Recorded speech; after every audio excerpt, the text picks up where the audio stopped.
I'm running out of time, every day goes by so fast. And every moment counts, baby, I don't wanna miss a thing.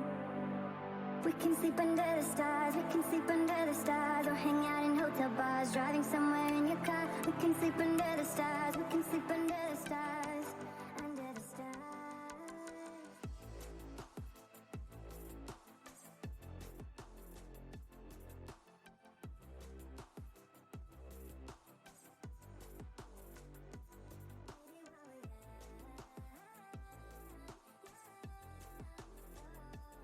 Hello, ladies and gentlemen, and welcome back to another Irish Collegiate Esports live stream. Tonight we have MU Crusaders versus WIT Vikings in Rainbow Six Siege. I am joined by my co-cast tonight, Nasparad. How are you doing tonight? I'm doing pretty good. It's going to be a very good game ahead of us, Celtic. Yeah, as it is the last week of groups from this point on. Basically, we're gonna be in the playoffs next week, and it's gonna be best of threes. So this is the last matchup that we're gonna see on stream that are gonna be a best of two. But if you want to go through the standings there, I'll rush through them. Yeah, I will see whether our teams are ready to go, and we'll try to get into these games as quickly as possible. Yeah, you'll be happy to know that it's still only going to be a best of two tonight. We're only going to be playing two maps, and it's just points awarded to the teams as based on their performance. Good to know ahead of the toy show. Like, we're hopefully, fingers crossed, everyone's going to wrap up. We're not going to have a rerun on Wednesday, and we're not going to be sitting here until midnight trying to do 50 billion overtimes. But for MU and WIT, this is a big night. If you haven't been keeping an eye on the stats over on the Battlefy, which is just becoming my new hobby now, both MU and WIT are sitting on 11 points on the board. On the top, we have TU Dublin 8A. Second is UCC's NetSoc Rebels. And then tied for third, we have MU, WIT, and CIT Sprouts A team. Now, personally, I expect CIT to clean sweep those rounds. So we can assume that the top three spots are going to go to TUD, UCC, and CIT. So we're just left with last place for the fourth slot to get into the knockouts, and it's just going to have to be MU and WIT to fight it out today. Realistically, they want to win. One team wants to win both maps. If they're tie, we're going to have a very interesting debate with the tournament, with our tournament elements, to see who gets in. And generally speaking, considering these teams are so close, they both have 3 wins, both have two draws and 1 loss between them. That'll probably mean it'll go down to round difference. So even every round is going to be important tonight, and the pressure's really, really on for MU and WIT. And let's be real, MU came third place in the tournament last season, and WIT are brand new. They've only started playing at ice this year. So already, like, this is why I'm worried that we're going to miss Toy Show, Celtic. This is like Wednesday. You know, these teams are already really, really close. So this is going to be a really fun game to watch. Oh, definitely, yeah. Obviously, MU being, known in ICE previously, like WT obviously can go back on older streams and see if they can find anything out on them, but WIT being new means that MU haven't played them yet at all. They've only been able to see what WIT have done through the few ICE streams that they've been on. I think they've actually been on 2 total. They've done well, so MU only has about 4 games worth of gameplay from WIT to actually see, but we're gonna get our first ban here. It's gonna be MU banning out Coastline. Start off our picks and bans. We're just waiting for WIT's response right now. Yeah, go on. Yeah, it's not much of a surprise to take out the Coastline, to be honest. It's another one of those maps that hasn't been favored too heavily. If I'm to put it out right now, I think we're going to end up probably Cafe Clubhouse. Well, the thing is, I've been seeing a lot of the teams opt to go Oregon this season as well. So I honestly think it could be a club. If it ends up with Club in Oregon left, I think it could very be either Cafe Oregon or Club Oregon. But Cafe Club also sounds quite viable. Cafe is one of the maps that the teams NICE have historically preferred. So I'm gonna have to see what they decide here. Surprise! I know Maynooth were feeling the map pool change quite hard at the start of the season. They love border. Like, the amount of times that they've been shouting, do not attempt to cross the border whenever they have to play that map. They love that map. So that being removed from the pool is still not a happy sight for them. But look, and we're gonna see the ban of Theme Park come out. Of course, Theme Park, we did actually manage to see it on the stream, but I think the players have now realized that Theme Park is a kind of a bit of an overrated remake, and it's a definitely a difficult map to play on, so that's gonna get banned out straight away. I have to check my notes. That might be a bit targeted. Maynooth won Theme Park earlier on against CITB, so a comfort ban and also a bit of a wary ban to not let Maynooth have a repeat victory on that map, I think. Gonna have to see where MU decide to ban out next. I'm thinking it's going to be a bit of Villa or a bit of Consulate. I would actually love to see a game on Consulate this season, because I haven't seen anyone play either Consulate or Villa yet. So I think they're actually I think they're two of the maps with the highest ban rate of all out of all the maps in the pool this season. So I would love to see a Villa or Consulate game. But I don't know if the teams will want to risk it with Clubhouse Cafe and Oregon being more of the comfort picks. But if the teams are actually comfortable on maps like Consulate or Villa, the fact that they are so widely banned, if you were, let's say, WIT and you were comfortable taking a game off MU on Consulate, then maybe it's one of those kind of games where you want to try work it into your pick and ban phase, because it may be a win, seeing as they haven't really practiced it at all, and we're gonna see the Villa ban come out from MU. So once again, Villa is going to be gone, but will WIT actually opt to ban out Consulate is the thing, and they will. Yeah, I figured. Which we're down to the 3 maps that we were originally thinking. Sadly, no, for anyone that loves Villa or Consulate, we won't be getting one of those today, but we will see the Clubhouse get locked in by MU, followed very quickly by Cafe. Nasparad hit it right nail on the head with those picks and bans. Maynooth like these close range maps. They really like these maps where they can take advantage of the the close angles. And also, I just know with Furry Time on the team on Maynooth, like he quite likes playing Maverick, and any map that's going to let him play Maverick, he's going to want to play. So Clubhouse is kind of just a no brainer for them. Cafe, the teams have been playing that all season. Like, I'd kind of be shocked if they went for Oregon at the end. We have seen a lot of teams pick it, but the teams we have seen pick it, the likes of TUD and even WIT themselves who picked it last week? It was.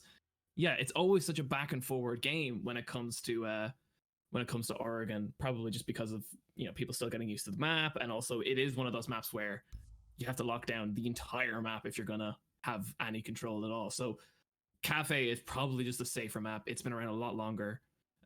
And it's just a much more comfortable map for a lot of people. A lot more strats that people know. Like we've seen the Christmas, the piano room / Christmas room hold a couple times, and in fairness, that's just easier to set up than trying to set up a lot of the more aggressive stuff that you have to play in Oregon, playing around tower, playing around lurking downstairs. It's just an easier map to play, and anything that can take a bit of stress off these players going into these last 2 games in the group stages, I can see them going for. The group stage is, of course, ending this week, so getting any points you can, really, to get the higher seed going into the playoffs could mean that you get a slightly easier opponent. You never know, so you really want to be the highest seed going into these playoffs. But so it will be MU starting attack on Clubhouse, followed by WIT starting attack on Cafe. I was checking it there just for our admins and for our game settings. So we are just waiting for the players to join the lobby, and then we will be getting started. Now, do you by any chance have notes on how many times WIT and MU have played Clubhouse so far this split? Not off the top of my head, to be honest. I do not, like I say, I do know Maynooth quite like Clubhouse. That was earlier on in the season when we saw Clubhouse basically every match. So it is a confident one. And just looking back on Maynooth's game against CITB, they did pick Cafe themselves, although they did lose it to CIT. So not going to surprise me too much if Maynooth are a bit anxious to get this Cafe game out of the way to get back onto familiar grounds. Yeah, we never know. As you said, hopefully these games don't go too long, so everyone can go watch the toy show. But with two teams of this caliber, it could go to a 1-1 scoreline, both with overtime. So we never know what's gonna happen. Yeah, it could be. It's gonna be very fun.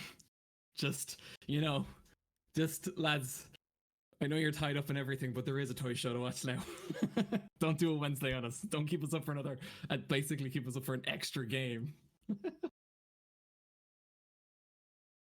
Shout out to Trinity for that amazing triple overtime. Honestly, I think one of the admins was on Twitter the other day, pointing out that that was actually a nice record. So.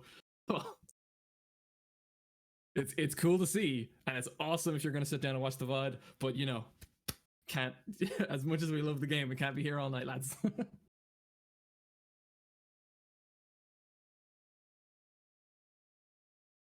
I am just getting word that one of the MU players are having issues with their net at the moment, and we may have a short delay before we get into map 1. But at least it happened before a game started, so it means that we can just throw to a technical pause. We can jam out to some tunes in Twitch chat, and we will get back to you once we have more information on how long this break will be. But we will come back to you in just a few moments.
All right, ladies and gentlemen, we are back. Our issue has been solved. Just one of the players on the side of MU had a bit of a net issue, but we're all in the lobby now, so we're going to be starting up the game momentarily as we get into our first map on Clubhouse. As Puff says, if we lose, it is Vodafone's fault, but because that's it, you know, Irish internet, you know, you can't really say anything more about it. We're going to get into the operator picks and bans here as we go into map 1 on Clubhouse. WIT are going to get the first attack side ban. And I expect to see, like, so actually last week, Thatcher was left open on the first map. And WIT just ran away with it, so... Oh, and there it is, WIT. I forgot. WIT always ban out shields. They just cannot stand the sight of them. So I think we're going to see 2 shield bans come out of WIT here. But MU, of course, are going to pick something. And that was a fast lock-in on whoever they just banned. That's going to be Thatcher. And it's Thatcher, yep. Yeah, there he is. If you were here last week, you saw the sheer power Thatcher brings, so it should be absolutely zero surprise that they don't want to play them. And taking their time with the second ban, though, as they go move on to defense. They're going to ban out the Kaid.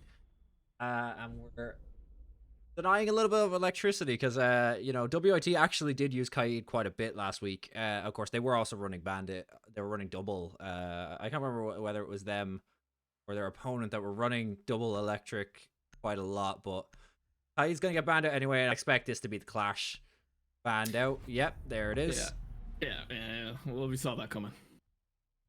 Yeah, until these shield ops get a you know, some sort of, not necessarily a nerf, but until they're a little bit more, you know, viable play against, they're going to, WIT just don't want to see them. So we're going to get into we're going to get into round 1 of Clubhouse here. We're going to see WIT opts to go for CCTV as their first room or bomb site pick. Very common bomb site pick. We're going to see, and with the Tachanka. Not sure if Tachanka, I think Tachanka is actually still banned under ICE rules. Tachanka ban.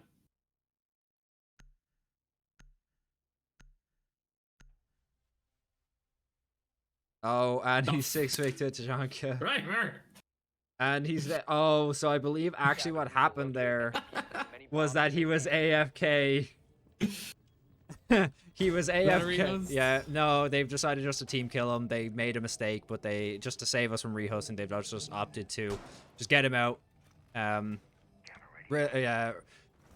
Reimer there just accidentally was AFK when character selection, and this actually happened last season, I believe, as well, with when Goyo just came out, and Goyo and Amaru were still banned, and somebody was just AFK for one of the rounds, and character selection just gave them the one banned operator, and Reimer there just didn't get back in time to 6-pick to something else. So very kindly, WIT have just offed him for us so that we don't have to deal with a rehost, but I'm sure the ad live, right? Yeah, I'm sure, yeah, the game is definitely live. Yeah,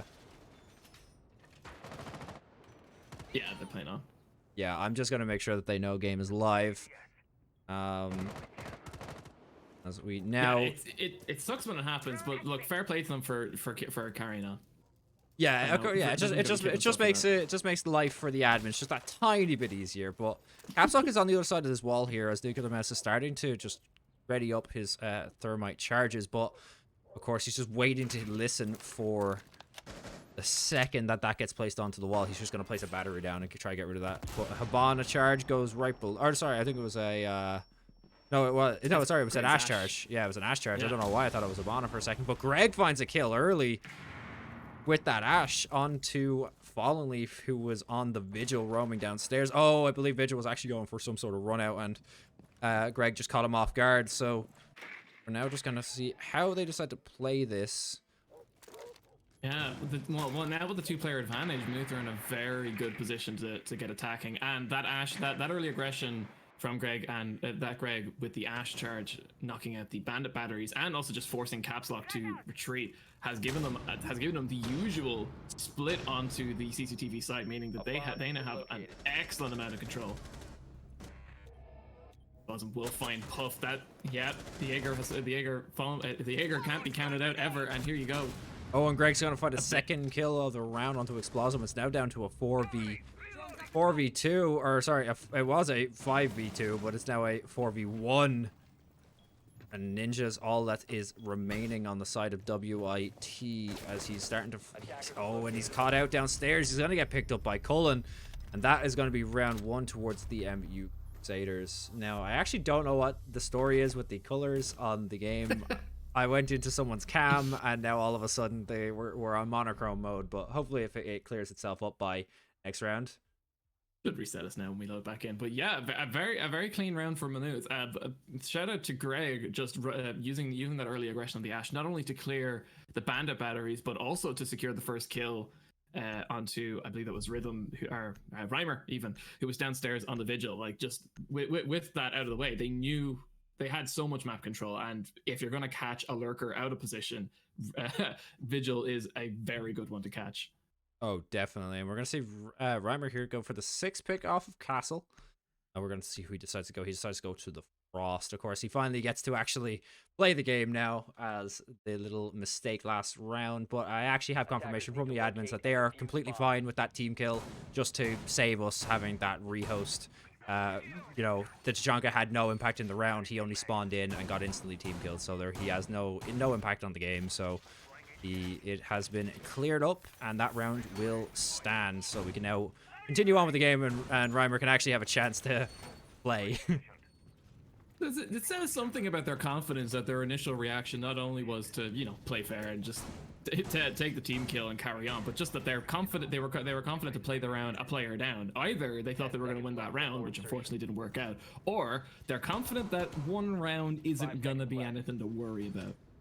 Well, it's also the case that, you know, even if they knew going into that round, it's like, okay, we're a man down. Even if this round goes south, we're still going to gather information on how MU like to play, because we haven't played against them before in, you know, any way. Like, it's not like it's TUD or UCC playing against MU where they've, you know, came up against each other in previous games. But Explosum finds an early kill onto Kirby, and that is a definite way to get back into this game after going one round down.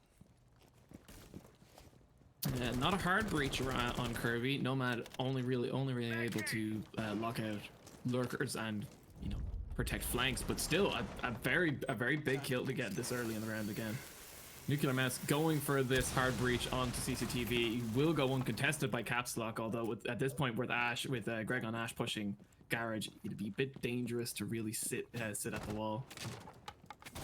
Not only that, but Greg has actually been using his breach grenades to just clear out underneath that reinforced wall that, you know, so many players like to hold and electrify. So he's just been blowing up those batteries, which makes it very easy for Nuclear Mouse to get in, even without the Thatcher. Now, Explosum has spots out 2 players, and he decides, you know, I'm gonna fall back, but he sees that the wall is now broken. Opts not to push out, even though Nuclear Mouse is actually on his at the time. He spots one out and gets the kill. That's 2 in the round for Explosum, bring it back to a 3v5. Greg's gonna find another onto Fallen Leaf though. But Explosum just hitting all of the headshots today. Finds a 3rd on Cullen. Oh, but finally gets his head taken off by Greg, who started pushing up through Garage. Nuclear Mouse is still outside as Diffuser though, so they can start to make this push here. Caps Lock, Ninja, and Rhythm or Reimer left on the side of WIT. They're still in a lot of strong positions though. They have that, like, Maloof haven't cleared Staircase, they haven't cleared the money room there, and it looks like Caps Lock is starting to flank from downstairs. Reimer will find the first kill onto Greg. That's going to interrupt the plant from Nuclear Mouse, and probably isn't aware, but I think Caps Lock is coming up Garage behind him. Nuclear Mouse will secure the trade, but you can see he's checking stairs. That's where you expect the player to be, and I think I saw the bandit sneaking through Garage. He could be about to drop this plant. Oh no, Ninja making the noise will tempt Nuclear Mouse out, and it's a duel. Ninja will win.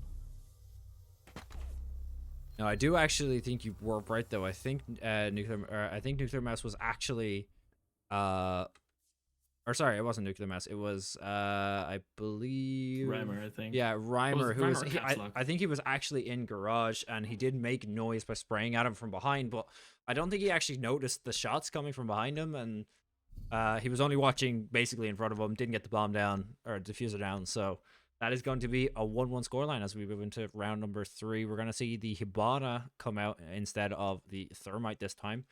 We're also going to see a Legion and a Castle as well, but we are going basement this time as the top bomb site is now locked off. But we're going to see a 6-pick. I don't know if the 6-pick actually managed to lock in time.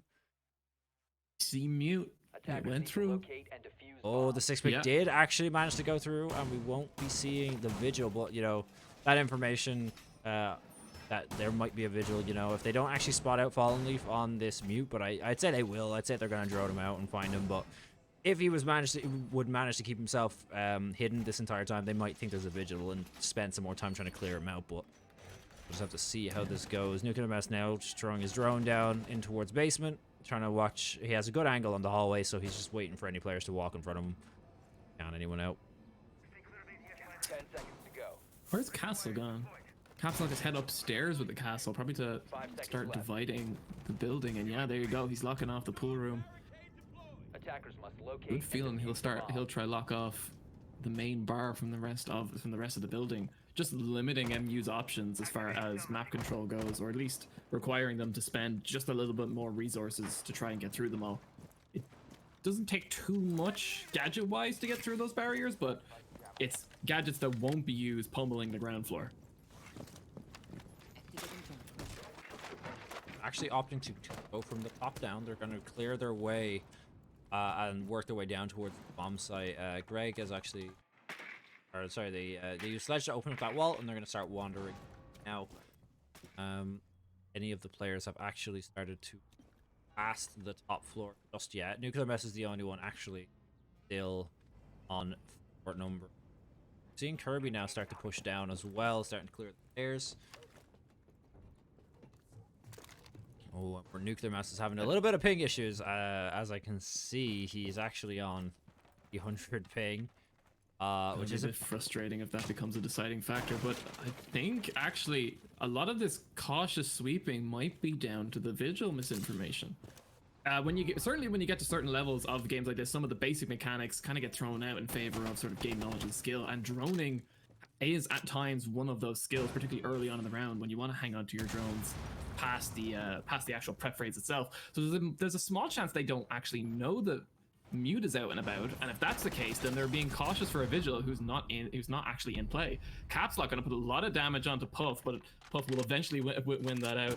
Of course, Hibana's secondary SMG doing good work there. It's a terrifying gun to control and an even scarier gun to fight against. Oh, just pull down and hold on, basically. That SMG, but manages to find that kill and is knocked down to HP himself. Brings it back to a 4v4. Now, Puff actually knows there is someone there that Jaeger already has to get rid of the flashbang.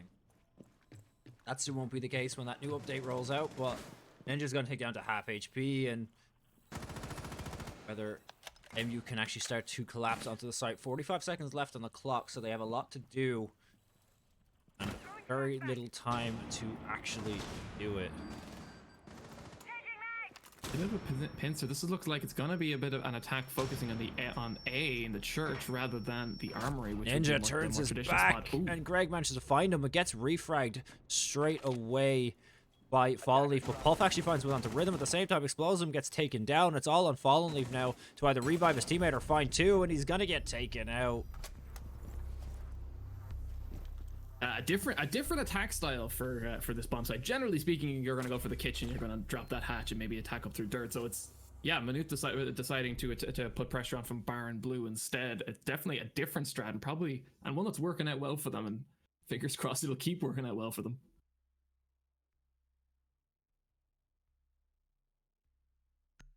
A more usual spread now of characters coming out. Well, on Reimer. Which is someone we haven't seen a lot of this split. We haven't seen much of Doc. Of course, he actually lost his ADS or not, but or his ACOG, but I think he has the step up from Rook. No, sorry, I think Rook has the step up from him.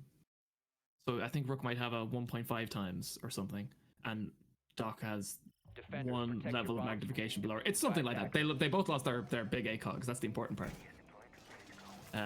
But yeah, you don't see much Doc. If anything, just because he's a bit of a hit or miss character, as opposed to Rook, where you'll just drop your armor down. That's your kind of your gadget utility done. Job done. Everyone just grab their armor. Yeah. Doc, you have to stay alive. You have to actually hit your teammates. You have to not hit your teammates with your real pistol, which I've seen happen a couple of times before, which is pretty funny. Or save it for yourself to get you up in clutch situations. And it's all a bit hit or miss. If someone's rushing you and you go down, the stim piss is not going to make that much of a difference. 10 seconds remaining. But you know, Just gonna see how WIT actually opt to play this. As we see Castle once again on caps lock, he hasn't give them just yet. He's actually gonna head back down into the basement. So I think they're gonna try to focus on blocking off some more of the doors in basement this time, rather than playing a bit more upstairs. Like he was trying to block off some of the upstairs aggression, which did actually work out for a little while. But we're gonna see the same kind of strat come out for MU. They're gonna clear from the top down. They don't know if that vigil pick is still actually in play, so they're gonna just opt to clear from the top down, make sure the actual entire map is safe for them, so that when they get to that bottom floor, they don't have to worry about a vigil just walking up, or 5 of them.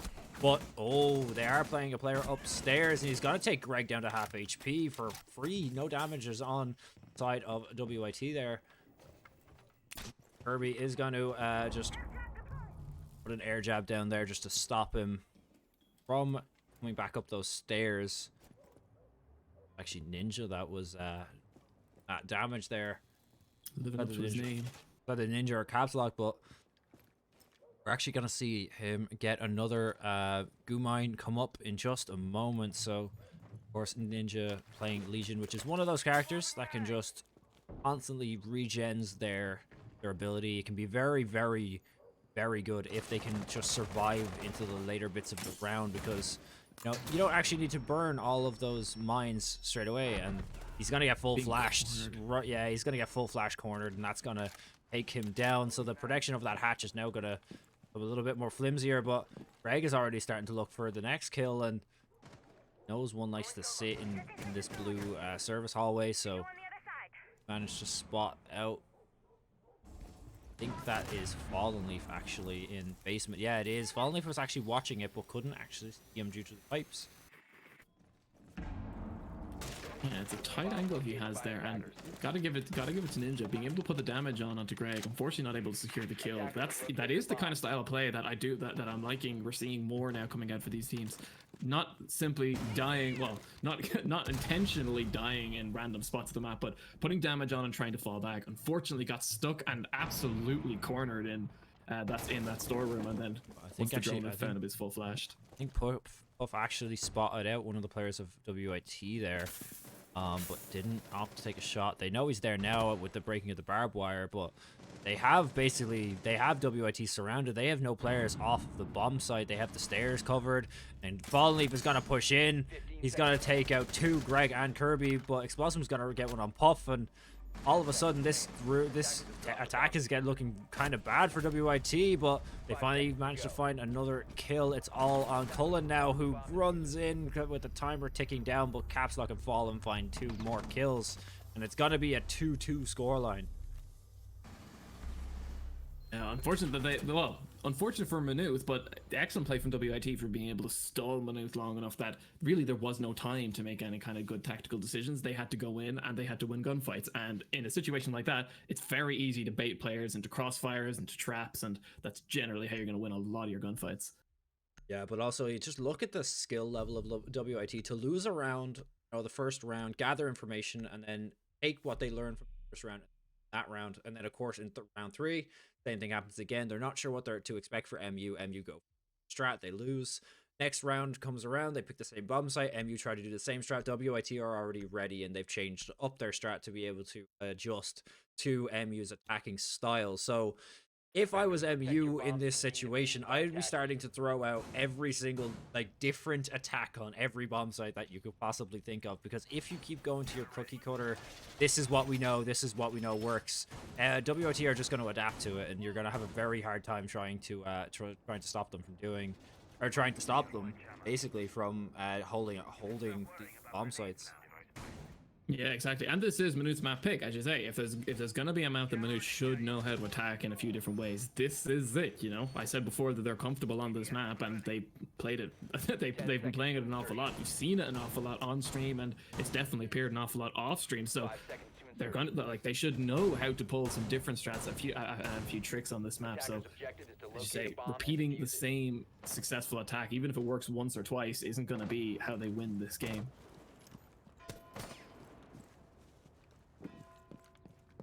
We're gonna have to see whether Greg goes for this ash grenade just under. Oh, who's that? Who's that on the stage? That is Ninja on the boot, I believe. It's right next to the door that Greg was actually thinking about entering, but I don't know whether he actually managed to get. Oh, here we go. Oh, it's not Ninja actually. I don't know who that is. I'm trying to figure that out now. I think it's actually might be Caps Lock. Yeah, it is. It's Caps Lock. The way Caps Lock and Fallen are playing off a side this round. In fact, Fallen's playing all the way over in the on the other side of Bar, which very interesting to see. Although Kirby's gonna find him very early in the round. That's gonna give Manute a good amount of map coverage and also the player advantage. Yeah, the one job as Vigil, just try to just slow down the enemies, maybe find a kill or two, but opts to open a window and gets taken down by the MU players who are just vigilant about it. No pun intended. Go on into this round. Nuclear Mouse doing good work again on Thermite, getting this nice big wall open. Fortunately, Caps Lock isn't able to keep this bandit trick going, and I have a feeling that Greg may have had something to say about it. Puff is gonna find Caps Lock. That's another very bad kill to go for WIT. Well, the damage onto Cullen speaks for itself. Something is being done, and as we take the time down into about a minute left, some basic spots still have to be covered, like Garage, which is they're gonna take them a while and a lot of utility to do.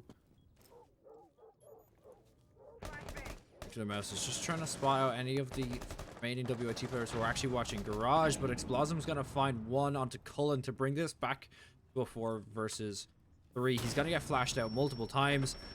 Oh, but that little railing is gonna give Explosm that kill. Ninja's gonna find another onto Greg, and now all of a sudden this attack that was a 4 versus 5 is looking a bit more likely for WIT to hold.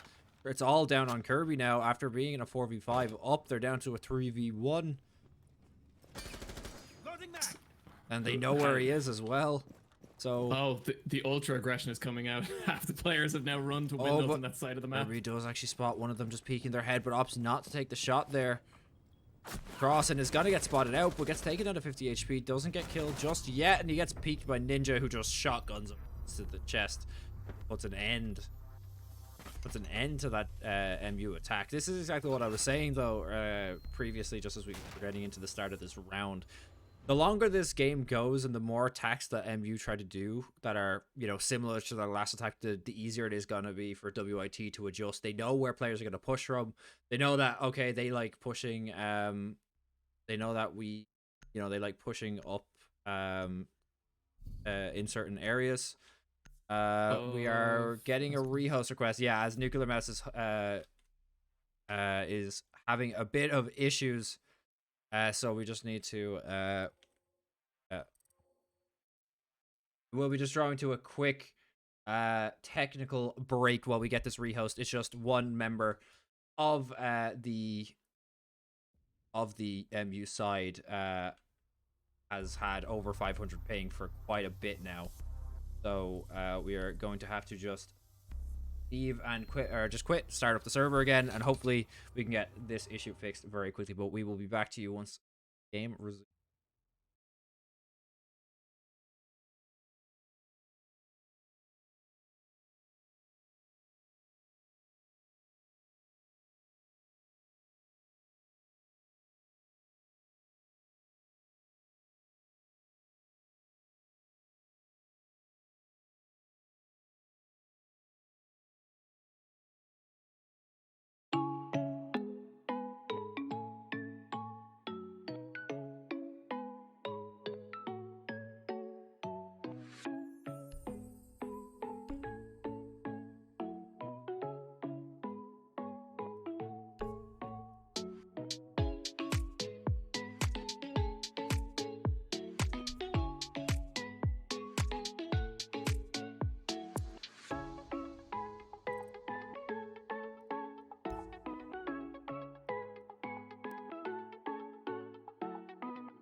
All right, ladies and gentlemen, we are back. We had some issues with Nuclear Mouse, but we hope that that's all fixed now.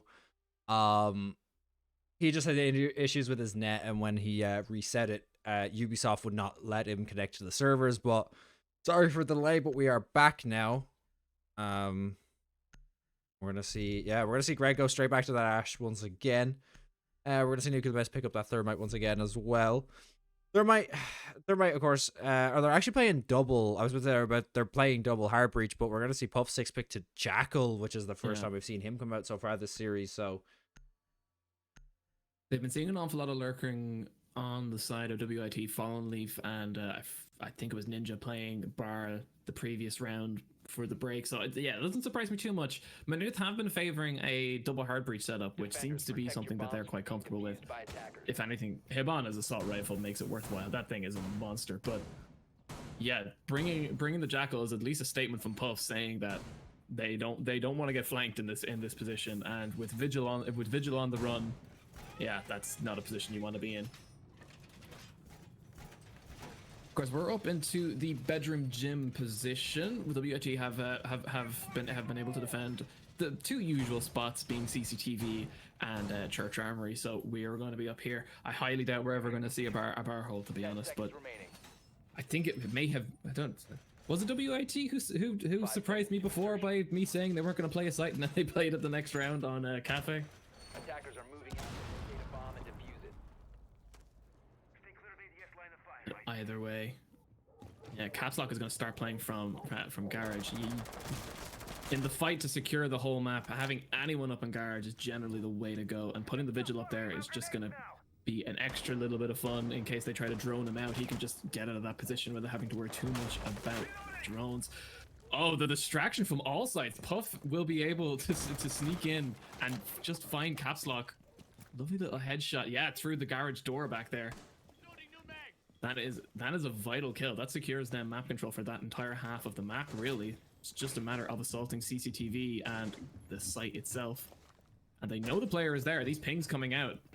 They're very confident that someone is around the corner, and they have the utility to get the drop on him some way. Fallen Leaf, though, not going to go down quietly. Is going to find Puff to start us off, although he will just be rushed down by, I believe that was Greg on Ash, yeah. I just opted to go for much work there. It just opted to go for that, you know, half mag reload, and will get taken down for it because he can't watch the angle. But they're gonna start pushing towards the A bomb site now. A bit of an odd choice from WIT to actually not reinforce the outer walls towards Garage, because even when you're holding top of the the site on the other side of the map, you really still want to be holding it. And Doc is gonna res himself, but Greg is there to just make sure that he stays dead. That him right there. Ninja is just now watching through into Bomb located by attackers. He just trying to see if he can find anyone. Popping their heads up just yet. Window is gonna get broken. He's gonna see it, but oh, and he turns his head. He turns just as they peek, but managed to get any damage off there. Greg finds another to get 3 in the round onto Explosm. Spots out another one towards the B bomb site.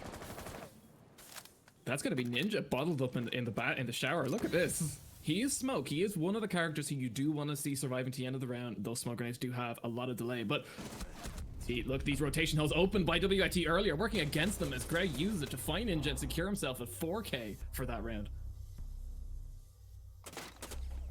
Ash players gonna be Ash players, and Ash players are gonna hold W, and they're gonna find a direction to go in, and Greg showing exactly how scary that can be. Oh yeah.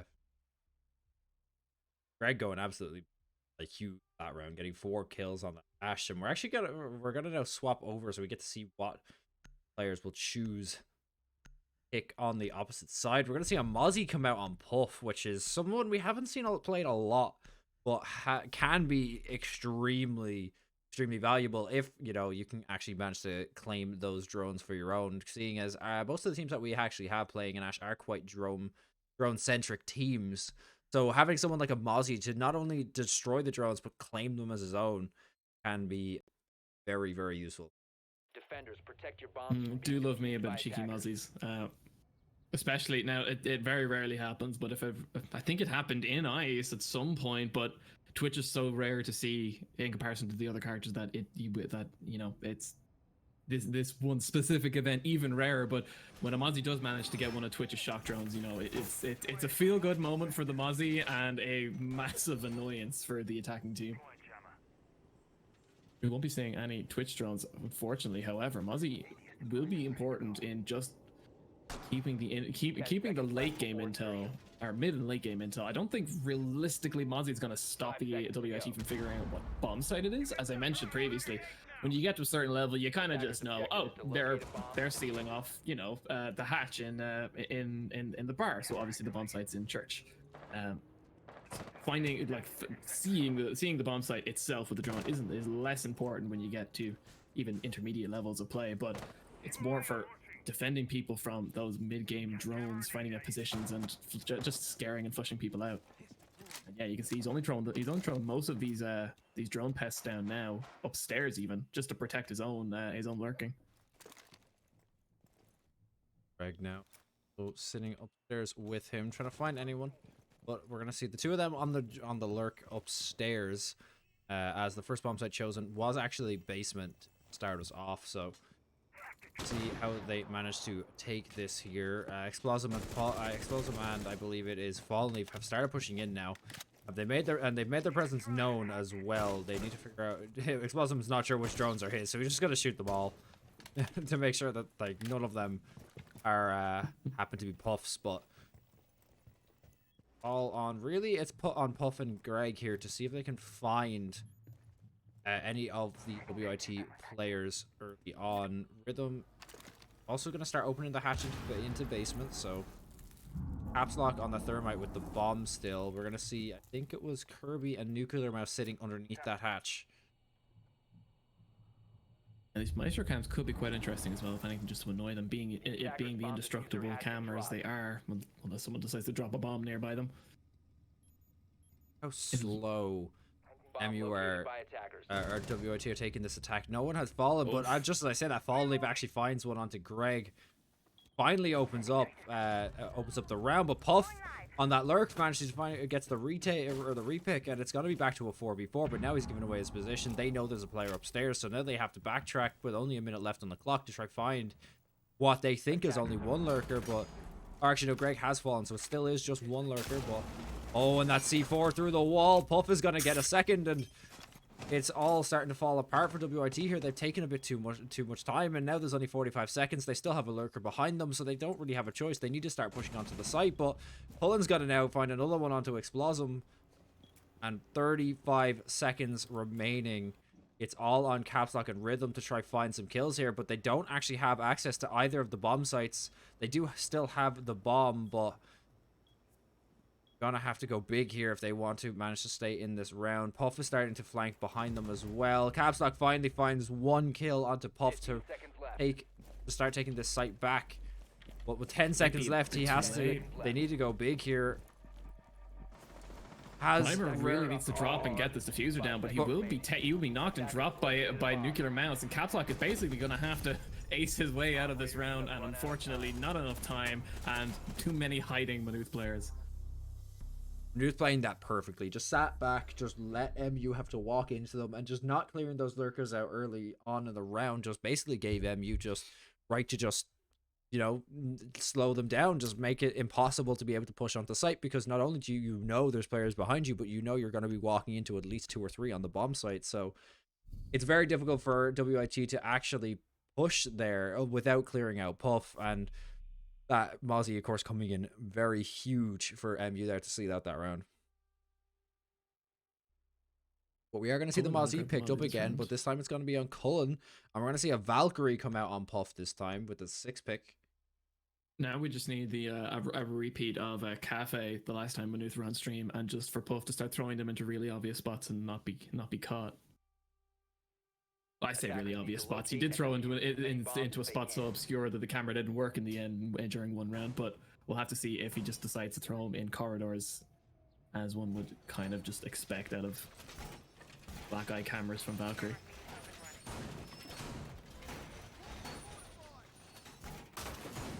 Yeah, Yeah, the usual spread. Cullen's actually going to lock up the downstairs basement, something that WIT didn't do and MU used to quite good effect.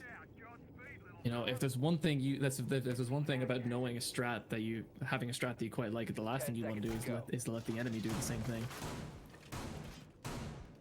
5 seconds remaining.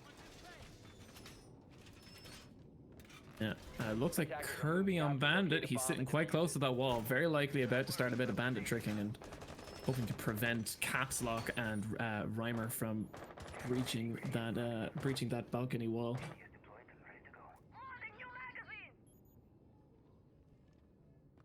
Might not be able to see it, but Cullen was just out in the bathroom over near Jim bedroom. Purely running interference. A bomb has been located. Look at that. WIT swarming all around him. They don't know he's there, and he doesn't know that they're there either. Fallen Leaf will find the first kill onto Kirby. That's the bandit down. Oh no. That's more or less a guaranteed wall open.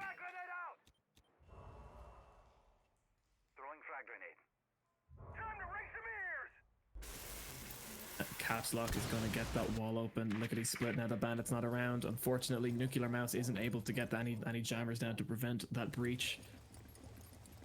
And he's having apparently buckets of connection issues today, as Kirby will need to reconnect. Sadly, MU have actually already used their rehost though, so under tournament rules they can't call for rehost. They're gonna have to fight this one out 4v5 as Puff actually falls to Fallen Leaf.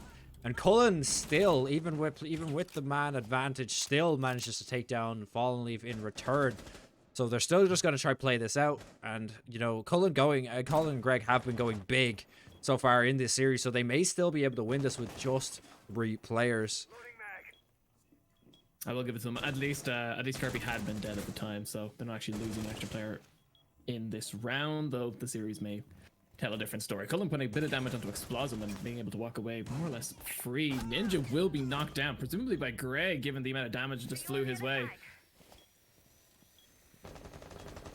Having to hold a site alone. Explosive will unfortunately find Nuclear Mouse. Cullen will be able to win the trade onto Explosive and put it into a 2 versus 2. 2 wounded Maynooth players having to hold off against the rest. Greg will find Caps Lock, putting it all in the hands of Reimer. Although Hibana is one character not to be trifled with. Yeah, 38 seconds left on the clock. They need to make a play here, but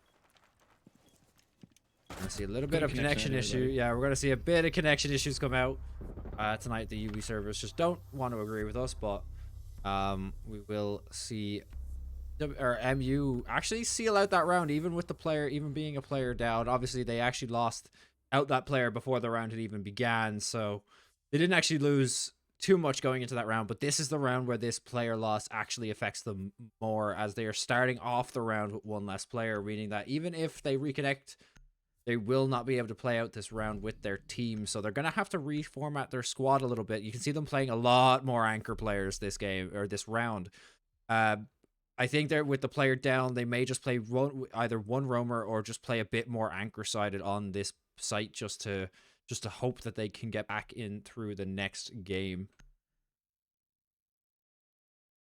Yeah, but that said, they do have quite a nice advantage. I mean, I'm not saying this is ever going to be a good situation. If you're Maynooth right now, you are worrying that this could go wrong in a second. But they do have the round advantage, and at least they have that, you know.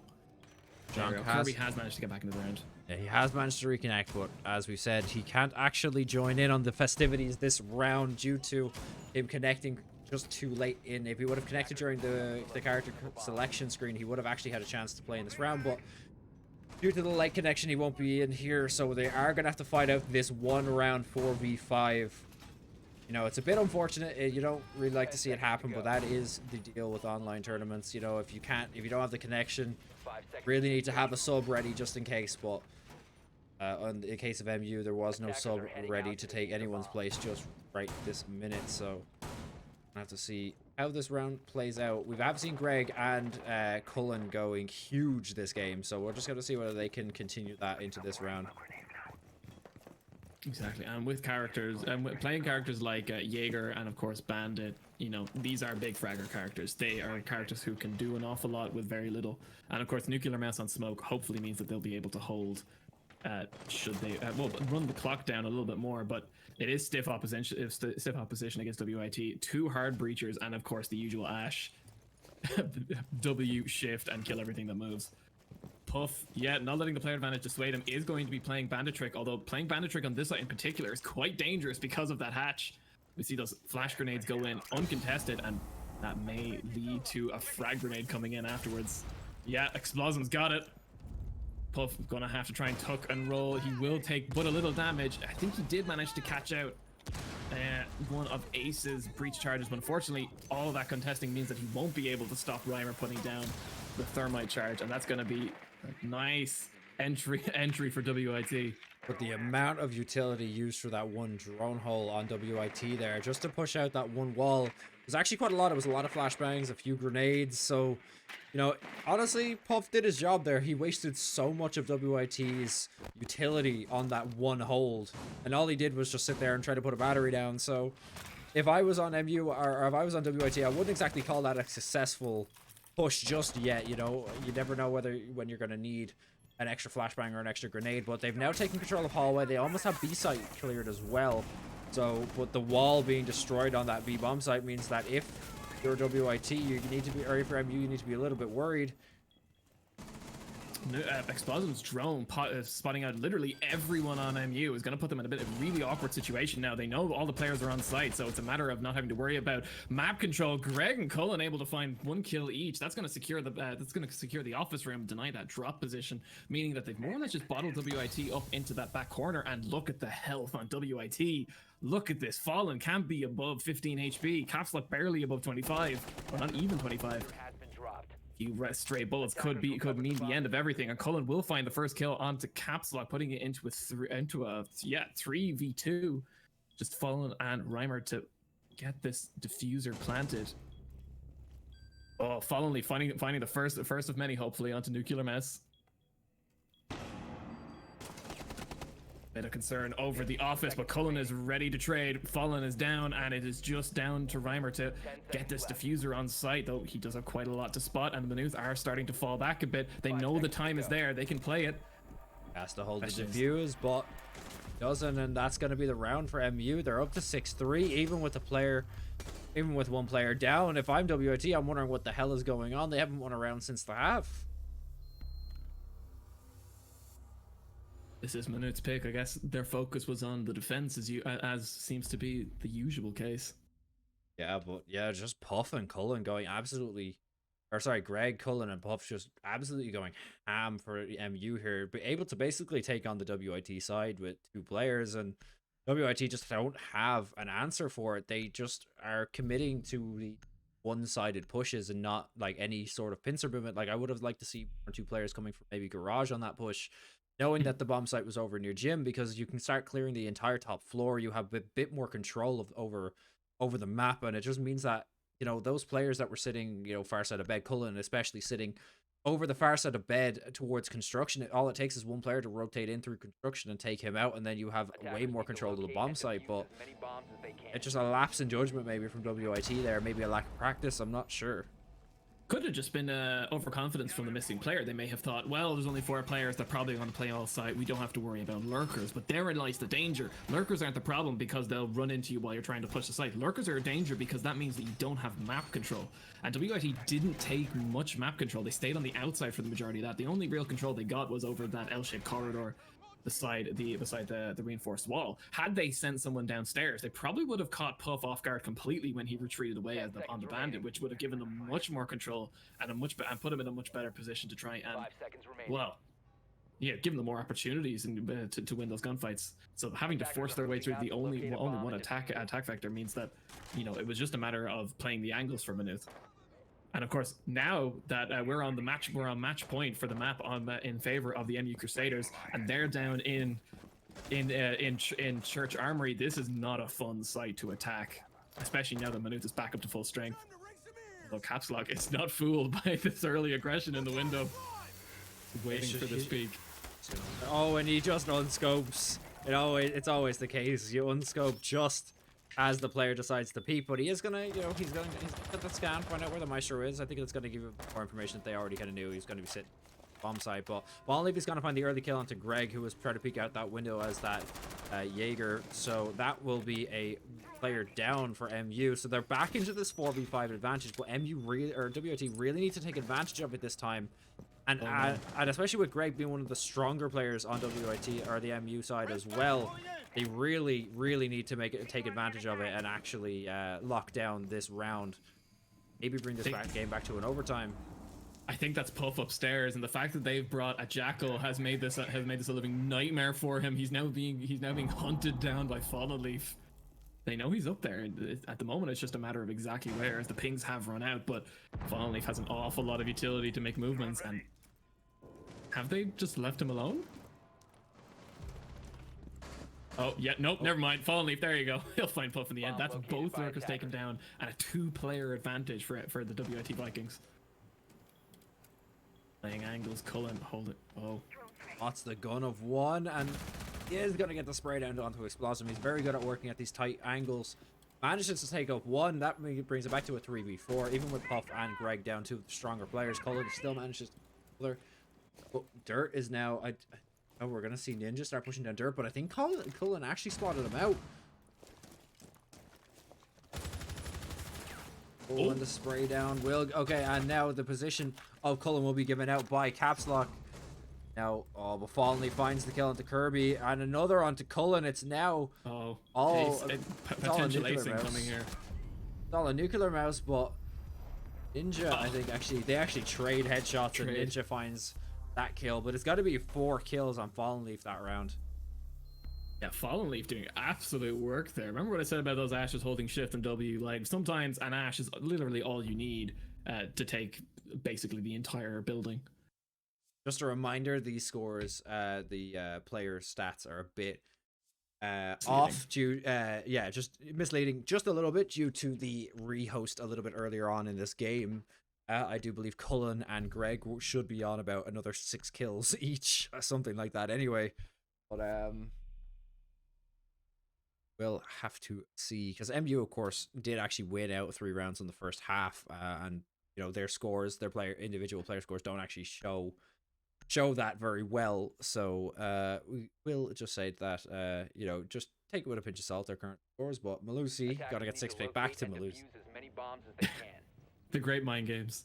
I will say though, scores being as inaccurate as they are due to picks and of course Kirby DCing, Fallen Leaf is still sitting on 10 kills, and that's a lot if you're gonna to pick up in the span of 3 or 4 rounds. So Fallen Leaf is another one of these ice players to watch. He's playing out of his mind at the moment, and he's number 1 on the assassination block for MU. If they can see that Fallen Leaf has been dropped by anyone, then they're going to be in a good mood and very confident to push the advantage.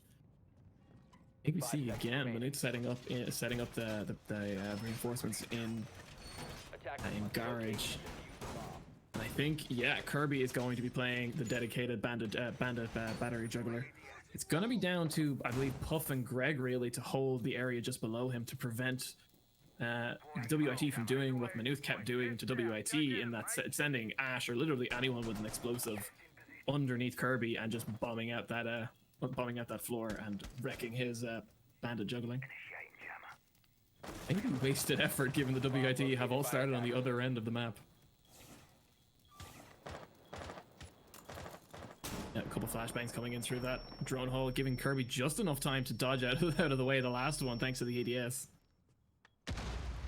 Fallen Leaf now just taking control of the window, gets a headshot on Kirby through the wall. I don't even know if he was aiming for that, but he takes it anyway.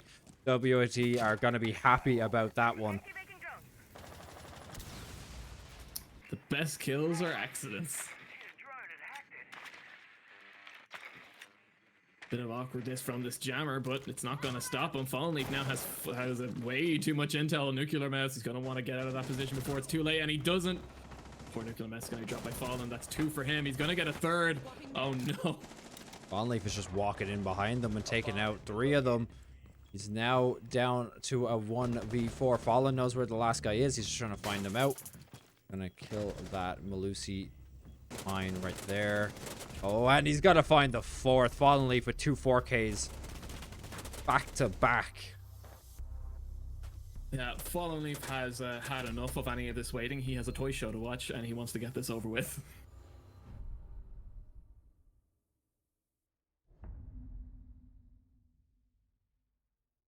We're back to a 6-5. Yeah, we're back to a 6-5 now. MU need to win out this round to stop WIT from getting to overtime and making this match go on even longer. This is Maynooth's round to lose, or even map to lose at this point. WIT are coming back strong, but you know, Maynooth can't just let them run away with this momentum.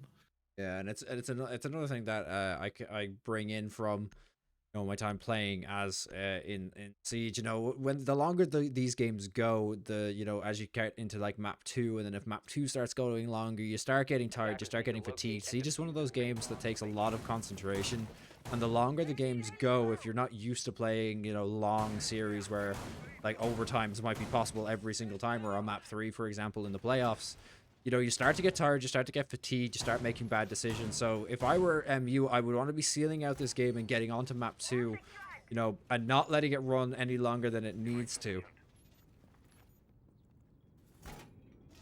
Yeah, exactly. These games, although they are an awful lot about, you know, the great point-click adventure games that are first-person shooters, they very regularly boil down to these kind of mental games of being able to stay focused long enough and actually pay attention to what's happening rather than rely on, you know, the muscle twitch skills and the lucky headshots.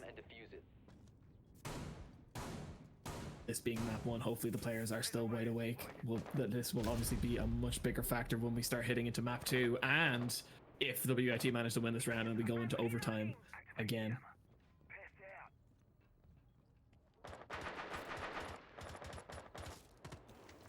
I feel like the gunshots coming out.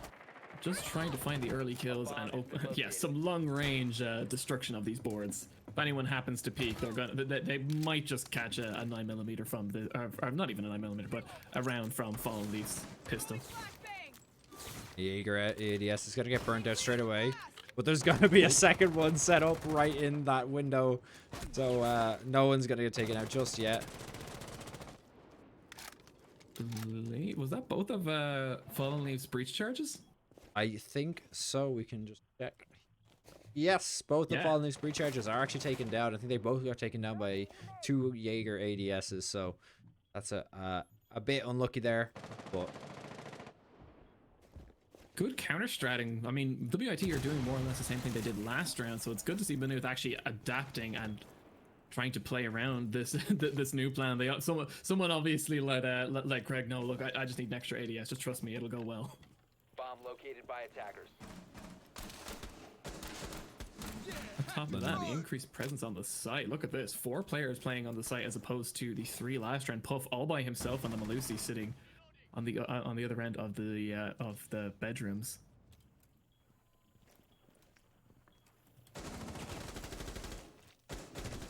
spraying through into admin, trying to find, I can't actually see who that is. I think it's Blossom, yeah, it was. Blossom, yeah. Upstock also trying to find anything he can. Fallen Leaf still just droning out. A minute left on the clock. You still have a lot of time, and no players have actually fallen yet. There's been a little bit of damage traded back and forth, but no players fallen. Cullen is still watching this outside hatch. Puff is going to be the first to fall to Explosm, and now it's all starting to look a bit grim for MU. They need to start to find some kills here if they want to win out this round, but WIT just seem to have their number. It's down to a 2v5, and you have 2 of the players on MU that you would want to have in a 1 versus 5, but UKMS will fall after finding a kill, and Explosm finds the last onto Greg, and it's going to be overtime on map 1. Here we go. It's the week of overtimes. After that, CSGO quadruple overtime on, I think it was Train. On Train, yeah. I happened to catch that one, and I think half of the country did, from what I heard. Yeah, you just don't want to be that team that, goes through a quadruple overtime and, loses out after all of that effort. But you know, maybe MU or WIT. We don't know who's going to win this overtime, but you want to seal it out in 2 rounds. You want to seal it out quickly. You don't want this key to keep continuing on. Of course, it's the first team to take 2 rounds in a row to come out on top here. Yeah, and I should point out, if anyone is coming over from Counter-Strike and expecting the rules to be the same, I believe, Defenders, protect your correct me if bombs I'm from wrong, being Hiltic, defused by but I attackers. believe for Siege, the overtime rules say that we're only going to do 1 overtime round. We're not going to be sitting here all night. Yeah, I want to say thankfully, but yeah, in group play, it is just first team to go 2 rounds ahead. It's just a round on attack. Around basically each team attacks and defends once, and if it happens to be a tie, there is 1 tiebreaker where the decider is random. But in the playoffs, there is infinite overtime. Yeah, so we're only going for 2 overall wins in this overtime period, whereas when we get into the playoffs next week onwards, we're gonna have Counter-Strike like infinite overtimes until teams manage to get a two round advantage. Attackers are moving So out to locate thankfully bombs. we're not going to be here all night, but you know, you might want to put the kettle on and tape the toy show. I don't think we're going to be seeing that on time. We're going to see some Maestro Cams get set up straight away. Nuclear Mouse, of course, on that Maestro. Greg has actually gone back to this Vigil once again. Look at the roaming play coming out of MU here. They've gone for Ooh, that's a Kavira, good they've kill. gone for Jaeger, and they've gone for Vigil. Vigil's going to fall though. Cullen has actually opted to not roam and sit downstairs on this Jaeger, but we are going to see the Kavira, which is the first time we've seen her come out this time.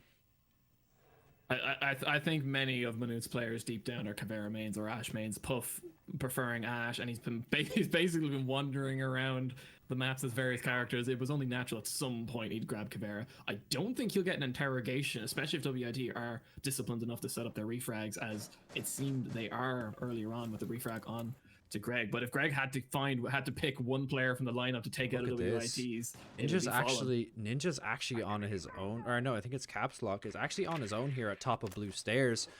Uff is gonna start wandering down. If he can walk through here uncontested, he might actually get an interrogation, and he will find it. But he's not actually gonna go for the interrogation. He's just gonna take the kill. That would have been great.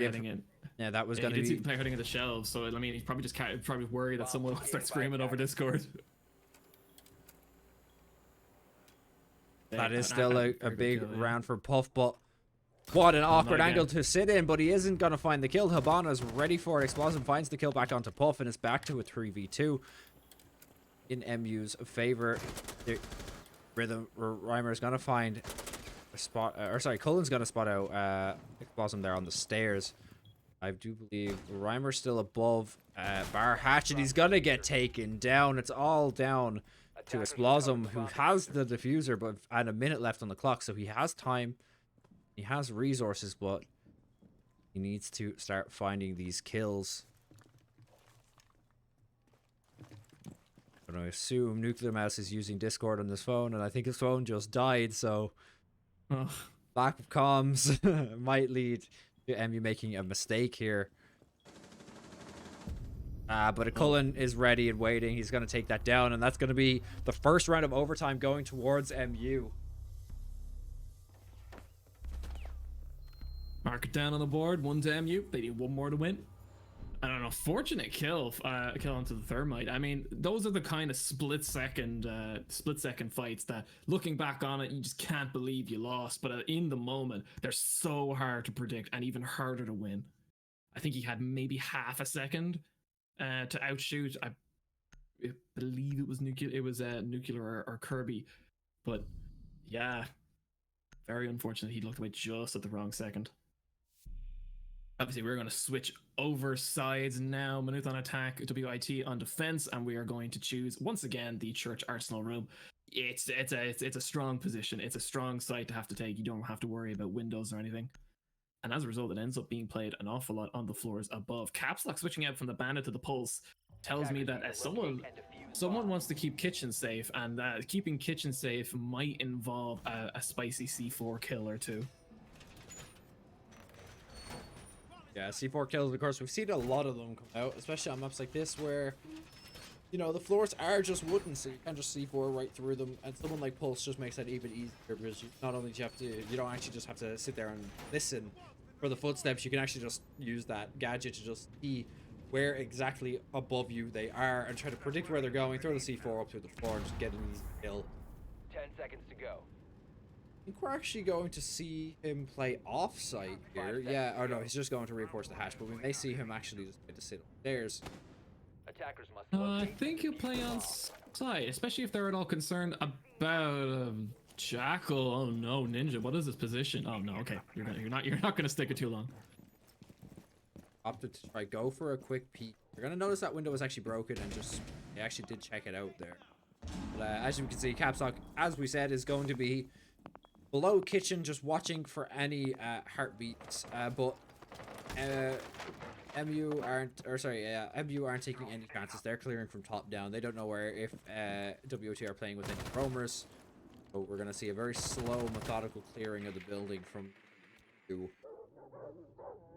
Dagon, as you'd expect, just because players aren't picking characters like Kavera or Vigil doesn't mean that someone isn't hiding on the opposite end of the map and waiting for their moment to strike.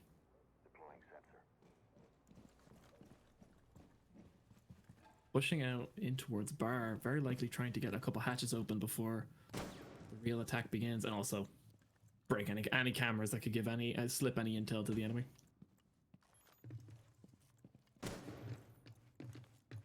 Generally, what we're going to want to see is a bit of a kitchen attack, and yeah, Greg looks like he's tearing up the floor there. have recovered their diffuser. Just don't want to let WIT rotate for free. If there's a chance that they could catch someone out of position through the floor, it's always handy for the attackers, although of course they have to worry that WIT may decide to use these vantage points against them. A little bit of pressure being put on towards blue. It's down to mostly Fallen and Ninja to try hold off that aggression. Meanwhile, Cullen, here we go. The vertical play is beginning. Cullen's just going to start opening up the floors here, just make it very difficult for any of the WIT players to actually just sit on site. As they start getting spotted out through the floor, it's just going to be giveaway. All the positions are just going to start to be given away. I believe the Pulse was a 6 pick, wasn't it? So they're not actually aware that Capslock could be looking at him through the floor right now. Yeah, although he's focused a little bit more on the ground, on the same floor as him. Yeah, spotted out. He sees heartbeats above him. Attackers recovered the diffuser. Is watching the stairs, I believe. Oh, he's been chased out of armory. Oh. Don't know. I don't think he actually has the top of that wall broken, so he actually just can't throw his door over, get anyone that walks into the hallway. But Greg is going to find the first kill onto Fallen Leaf, but he's going to get taken down in return by Ninja. Very little health. A stray round could have taken him down, and Legion will be dropped by, I think that's Puff playing as Hibana. Yeah, a Ninja out for the count. A trade for a trade. And the time is of the essence. Explosm will find Kirby, but it's down to 10 seconds, and the diffuser hasn't even made it to the site. Cullen has it. He'll be taken down. Puff's gonna have to run back and grab it. Will he be able to stick this defuse? They're gonna hear that planting sound. Oh no, he's gonna try to go for a swing. Yeah, that C4 coming out, being kept there on the Vigil, or sorry, on the Vigil Pulse, means that we're gonna go to overtime match point here. Next round wins map 1. I did say earlier that the draws on the scoreboard meant that these teams, much like ECC and Trinity, were very evenly matched. And if there's any other way for Siege to tell us that these teams are evenly matched, it's the fact that they've gone into the first overtime and the final possible round of the first map. They've definitely used up every possible minute that they could have on this game 1.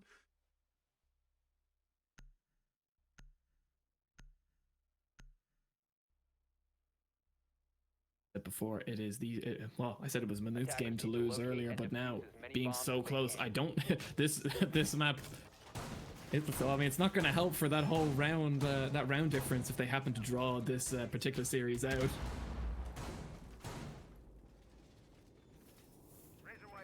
This hold went extremely well for Manuth previously. They managed to do it with only 4 players. So they can only hope that with Kirby back in the game, they'll be able to work that magic again. Yeah, what we really need to see here is WIT actually learn from the mistake that they did last time. Try not to just push for one side. Actually kind of pincer them in onto that A bomb site. This, you know, Garage and CCTV are two great positions, you know, for taking this site, because as you start to clear all of the top floor, it means there's very little position for MU to be sitting other than on the bomb sites. And as you have one set of your teammates pushing in from one side, it means that, you know, Owen can really be watching the back side of MU, because they're trying to focus on the side that's being attacked. So you walk in and get maybe a kill, maybe two, but we're gonna have to see whether they actually manage to do that this time and whether they can learn from that mistake. Now, Explosive was droning over there previously, so it does look like they are aware of the mistake they made previously, and having Fallen Leaf outside of this reinforced wall, probably a good sign, given that he should be able to drop, try to use up any potential Jaeger ADSs. These flashbangs, they're going to go uncontested though. Not sure Greg actually threw one down there, but in absence of Thatcher, Ash will do, and it is now down to the race between Reimer and Puff. Puff will manage to bandit trick the first thermite charge. Probably a little discussion going on in the WIT comms as to whether or not they go for a second. I think they're mostly out of utility to break. This Ninja could come over with Zophia's impact grenades, but that's an awful lot of utility to commit to just trying to get this wall open when there are other methods available. Explosive will find the first on the Explosive 2. Cullen and Greg taken out of the game. And yeah, there you go. They're approaching from another side, and they're already having better luck. Ninja will take down Puff, although he will immediately be refragged by Nuclear Mouse, who will go for another shotgun Reimer right out of the game. It's just Nuclear Mouse to try and hold everyone out. He doesn't know the Fallen Leaf is going for a plant on the bed. He's about to walk into a crossfire from WIT, and Explosive will put the 8th round in favor, or the 15th round, 8th for them, in favor of WIT, meaning the first map has gone in favor of WIT after the first overtime in ice. Yeah, that was an amazing map one from both teams there. WIT managed to win it out at the 8-7 on an 8-7 scoreline, but that really was MU's map to lose. They were up 6-3, and they WIT not only managed to bring it back to a 6-6, but to overall win it 8-7. Great play and great adaptation from WIT to actually just manage to swing that back on them. But we will have a short break before we move into map 2 on Cafe. Of course, our team, I'm sure the players need a little break after how long that game was. So yeah, we will be thrown to a break, and we will see you guys in a few minutes.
All right, ladies and gentlemen, welcome back to map number 2 with MU Raiders and Vikings taking map 1 by the skin of their teeth. They won 8-7 in a overtime.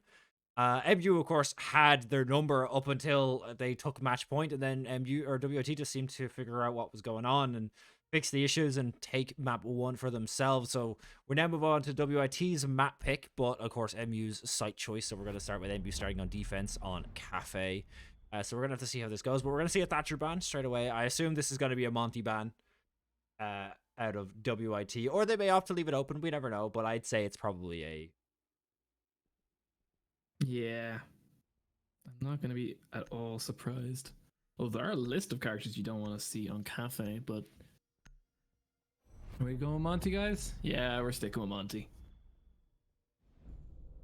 Note to anyone who wants to play against WIT, they don't like playing against Monty. They're either Monty's really strong against them, or they just really don't like playing against Monty, because I think this is one of the most consistent bans in the entire tournament. Yeah, WIT's first defender ban is gonna be probably Clash. Yeah, Clash. As I say, Shield's just not their forte. They don't want to have anything to do with it, so gonna get rid of them. Way more interesting will be Minute's ban. Previously, they banned Kaid. Well, given Cafe is a very different map to the previous map, Clubhouse. So that's a list of characters who you'd want to get rid of, and it's just down to this. Mew. Yeah, I can see it. Banned out. I'm just not happy with that one.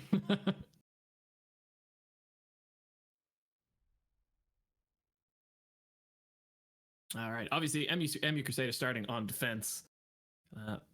Fingers crossed. Well, I say fingers crossed. We'll see if they can make up for the previous round's loss. Naturally, gonna grab characters. Gonna start upstairs in the bar cocktail lounge, and of course, going to grab the likes of Goyo and Jaeger. And of course, well, yeah, we're starting to see the Jaeger Wamai meta starting to creep in. And of course, Puff grabbing Valkyrie. If there's anything from his previous performance in Ice that we know of, Puff loves using these outdoor Valkyrie cameras to very good effect. Although Fallen grabbing IQ, probably a bit of a reaction to these black eye cameras. Puff just so good at throwing. They actually managed to get rid of them. They were actually a big factor in the last MU game that I casted anyway. Puff was just throwing those cams outside the windows uncontested. It wasn't doing, or I don't know if it was Puff, but anyway, those black eye cameras outside were just so important. They just gave them so much information, and it actually led to a few runouts as well. So we're just going to have to see how they opt to play this here. We're going to have to keep an eye on Puff to see if he actually decides to throw these inside. It's a bit of a dangerous camera to throw on this bomb site in particular, actually. I don't know if he may just decide to not throw it here. Because, of course, the piano room, the piano slash Christmas there is going to be WIT's main direction of attack. So leaving that window open could put Puff at risk of a bit of an early frag from a spray down through the window, but we'll have to see. Other than that, yeah, Cullen setting up this regular shield over here in the corner. I have a feeling the majority of the ADSs and Wamais will be thrown down here. If you know anything about the current Siege meta, this is very standard play for Cafe. WIT are going to have to clear that utility one way or another before they can think about attacking that position if Cullen plays it correctly, which you'd think at this point he would. And all right, Puff. All right, he can't use the window, so he's gone all the way downstairs to Bakery, and I presume we're either going to see a bit of a run out or a Valkyrie camera. Very cheeky throw, and it could tip off the players. Okay, I think he was going to get away with that scot-free. Yeah, he's going to spot out 2 players heading up. It's a little bit of information on who the enemies will be, where they are, but not going to get too much with that cam. And I think he's actually clear now. I think most of the players on the side of WOT have actually pushed up now, so all the information he gets. It's only Explosum that's left down, and he's actually rappelling up now. Puff will probably spot him out too. And Puff is going to go for the run out. And there it is. Puff gets that run out. And that's going to be all she wrote for Explosm there. Scot-free as well. WIT are going to have to be ready for this play coming out from Puff. Although, seeing as they were able to adapt during their clubhouse game, it wouldn't surprise me at all if they start preparing for Puff's Puff's antics. So, knocking out Explosm to take a step back is actually very important for WIT overall, or not WIT, for Maynooth overall. That's like where Explosm was. The pressure from the window is very important to try and flush Cullen out, along with any utility that Sledge can bring. So they're going to have to do this the old-fashioned way, and Caps Lock on the Jackal is going to try and find someone's footsteps. I don't see the ping for who that is. If he does see the player through the wall, he will try and get a wall bang, but he won't be able to find a shot. Ninja will just take Cullen down. That's not what you need to see. A flank from the corridor even. Very strong position to MU have just lost to WIT. Hopefully Nuclear Mouse will be able to bring up the defense. Shore it up. Puff returning from downstairs. Join the defense. Kirby will be knocked down in Freezer, and Greg will get the trade back. Find Fallen Leaf. Caps Lock will hit. Never mind. He just broke the Alright, that works too. He couldn't get it. For some reason, his foot was just indestructible. So you know what? Go your shield. Just finish off. Hitboxes, ladies and gentlemen. Video games are realistic. 3v3 now. And a good bit of map control taken by the Vikings. Have only a few more meters left before a safe plant is guaranteed, and oh no, that's not good.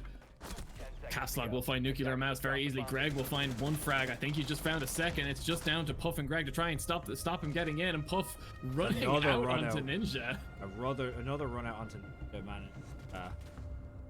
Take that down and finish it out for the side of that will be round one going. Of course, they are on the defensive side, which is usually the preferred side when you're starting on any map, but we'll see what they can manage to win out. See how many rounds they can actually win out on the half. Of course, they can actually go into the second half on match. They win out all 6 rounds, but we haven't seen a 6-0 scoreline in a very long time, so I don't think it's going to happen tonight.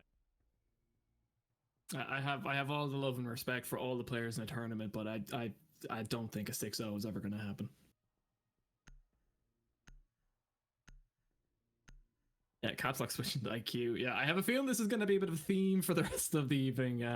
WIT grabbing counterintelligence operators like IQ to try and stop Puff using those black eye cameras to such good effect. But of course, Puff switching over to Legion, as I said during the overtime on map 1, he is an unstoppable lurker. Give him the chance to run around the map or sit on the site, he's probably going to be running around the map and grabbing characters that'll help him do that. Although this site in particular is always a scary one for a lurker, because you could very quickly find yourself locked out if the main site defense doesn't hold out. But generally speaking, you're gonna have to clear this map top from bottom almost every time. So WIT probably gonna be dealing with Puff before they deal with anyone else, and if he plays his cards right, if not getting kills, he will be able to do the usual delays. Attackers are moving out to locate a bomb and defuse it. Attackers dropped the diffuser. Attackers recovered the diffuser. No Jackal on WIT side this time either, which I would have thought they would have hung on to him. Off opting to top floor. Bomb located by attackers. Side of WIT. WIT may opt to go for the top-down approach, where they start pushing from the top floor and work their way down. If they don't, it could be a little bit scary with Puff just up floor. Oh, for the days when hitting that camera for the window was easier before they put the partition in there. The attacker's bomb diffuser has been dropped. Attackers have recovered their diffuser. I'm out. You can see Caps Lock is looking for these black eye cameras. They're wise, but unfortunately it's all gone to waste given that Valkyrie isn't actually in play. Attackers have located a bomb. Unfortunately for Puff, it looks like MU are not MU even the WT Vikings are deciding to go for a much more direct assault straight onto Bakery. Gives them a lot of movement and control over the map, but that could lead to a good couple problems down the line. As you can see, that reinforced wall has been knocked out, and despite the placement of this impact hole. It could go badly if they use it against him. He will be able to scare off WIT for now, but oh, it's only a matter of time until they catch up. And Greg joining Puff on the lurk has found Explosm on the side corridor. They've now kind of locked WIT into that corridor.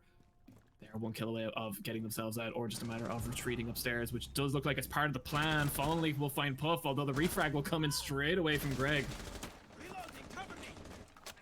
Fortune telling or a good call, we'll probably never know, but Reimer putting down this exothermic charge could catch, who is that on smoke? Nuclear Mouse, that could catch him off guard, maybe even get a kill. Very close to it, but unfortunately he's able to dodge it the way just in time, though he is now exposed from so many angles. It's a matter of shooting fish in a barrel for Ninja to take him down. Now this is what I meant before. Greg kind of trapped upstairs now. Actually will fall to, I believe, yeah, that was caps lock, and it is going to just start opening up holes in the ceiling, just try to take them down. Cullen's gonna find a kill onto Reimer. Ninja's gonna find one onto Kirby, but Cabzog opens up the hole right above Cullen, and that's gonna be a round for WIT.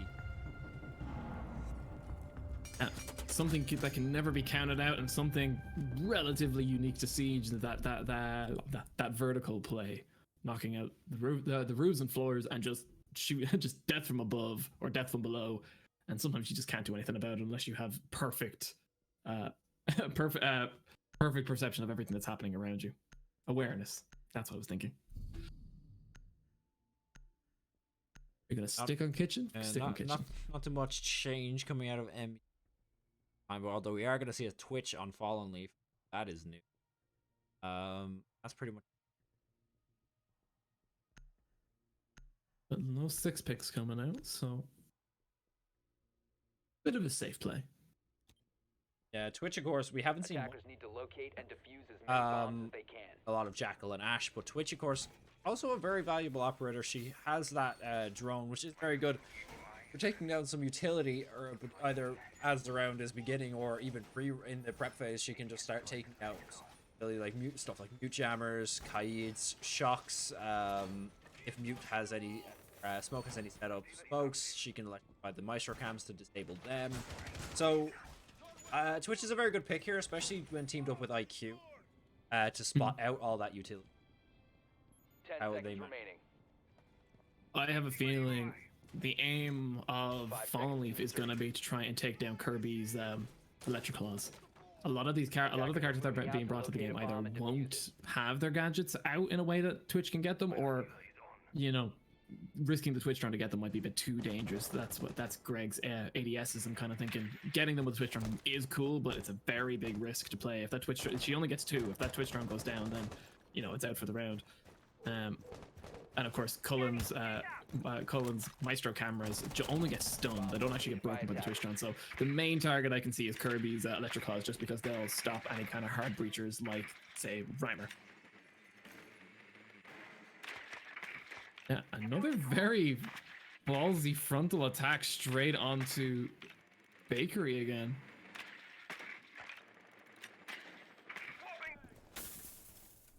Yeah, look at that. All that map control. Guaranteed. Well, not guaranteed, but information given by the drone. Fallen Leaf is going to push very close with Twitch, and I'll tell you right now, this F2 is one of the stronger weapons in the game. It's got a fire rate that I'm not sure anyone can really control at the end of the day. Last season, Rushy was a very, very big player on this. Twitch basically always brought out the Twitch, but and they actually let the Twitch being banned in some games just to stop Rushy from actually taking it. But we're gonna see how Fallen Leaf actually. We're gonna see an early kill onto Explosm, which is gonna lower the at least slow down the attack of WIT, give MU a bit more of a chance into the round. But we've seen them, you know, come back from these one down attacks to Ron in the previous game. Ninja finds 1 and Ninja finds 2, and now it's right into a 1-man advantage on the opposite side, and Ninja finds a 3rd, I think.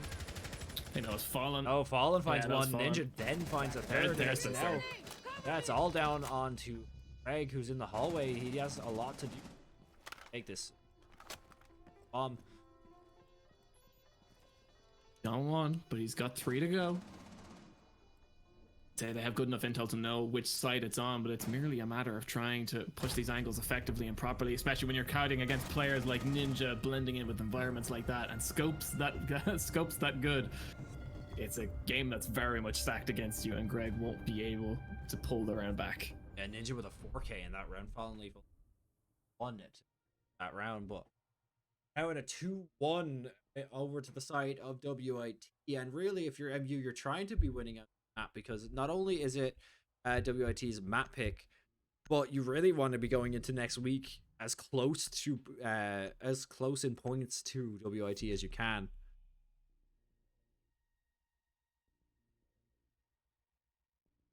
As far as I know, the qualifiers may just come down to round difference. They're both sitting on the same amount of points. If they do draw this game, they're both only going to be on 12 points on the board. So if I remember my my qualifier rules correctly, that means we go down to round differences in the matches. And so far, if I'm doing it right, Ice Admins correct me if I'm wrong, WIT have that lead with 1 round already because of the previous game, or the previous map even. So you're really, I should say, gonna have to try to lock this out. Try to gain a decent advantage early and then hang on to it rather than choke it like last game.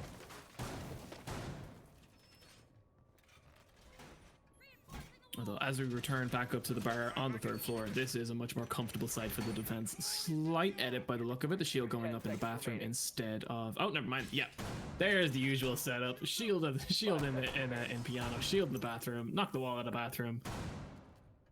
Yeah, this is generally what we expect to see. Oh, and there goes the vault cam right out the window. How long is that going to survive with caps locked on the prowl, I wonder? Find out, because we can actually watch him. C. I think he may have already got rid of that Valcam. Leave the window open. Are they worried about an early peek, or are they aware of the Valcam? Oh, no, here you go. Here you go. He's looking for it. I think he's going to find it. Or no.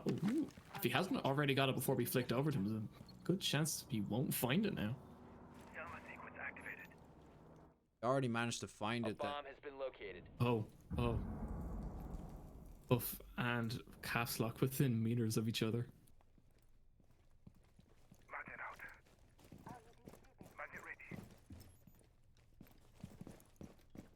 Contact just yet.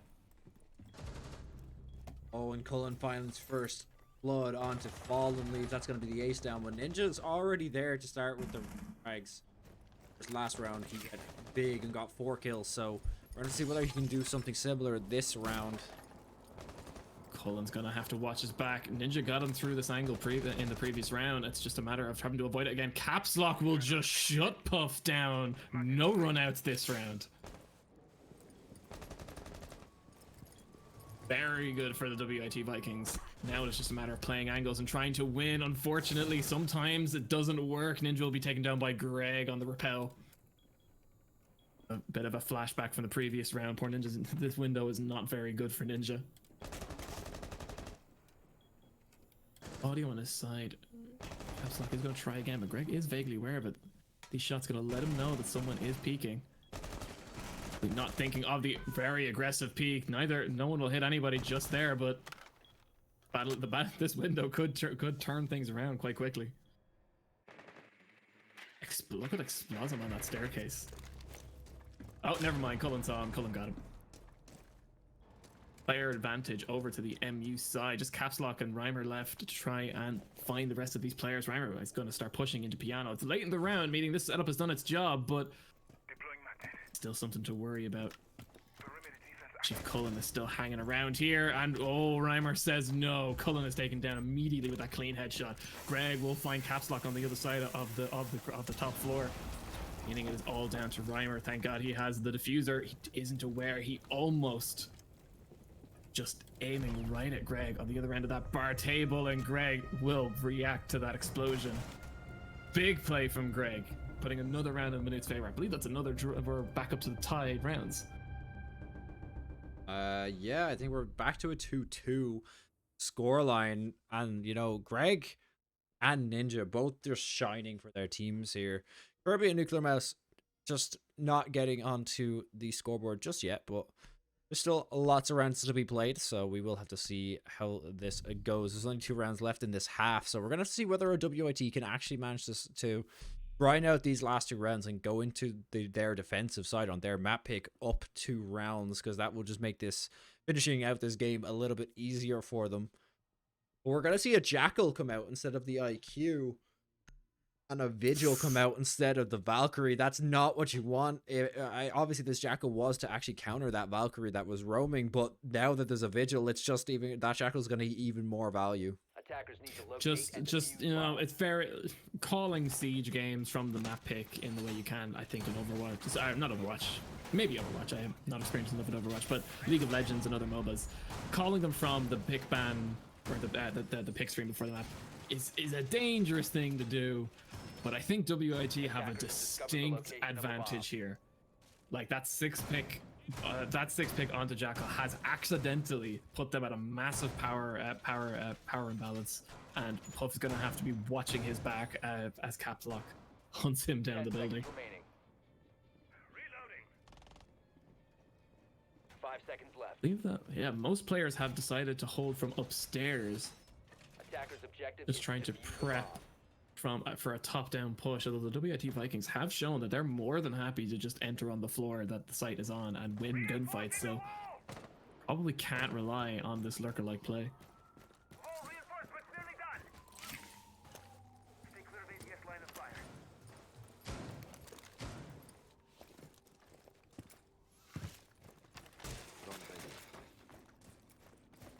fire. And there goes the debris.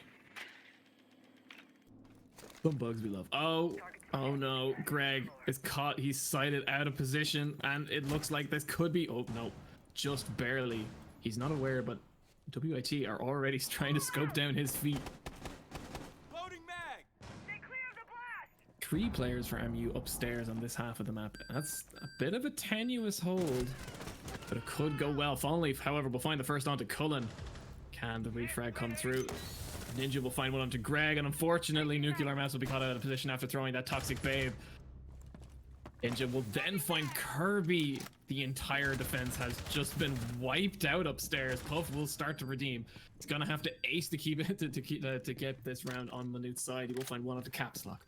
Yeah, this is a very weird turn of events. Puff is the only person from MU left on the bomb site, as everyone else opted to roam upstairs, and the one roamer actually ended up being the one closest to the sites. But Reimer's got to start getting the diffuser down, and Puff is going to have a lot to do. Attackers are activating the diffuser.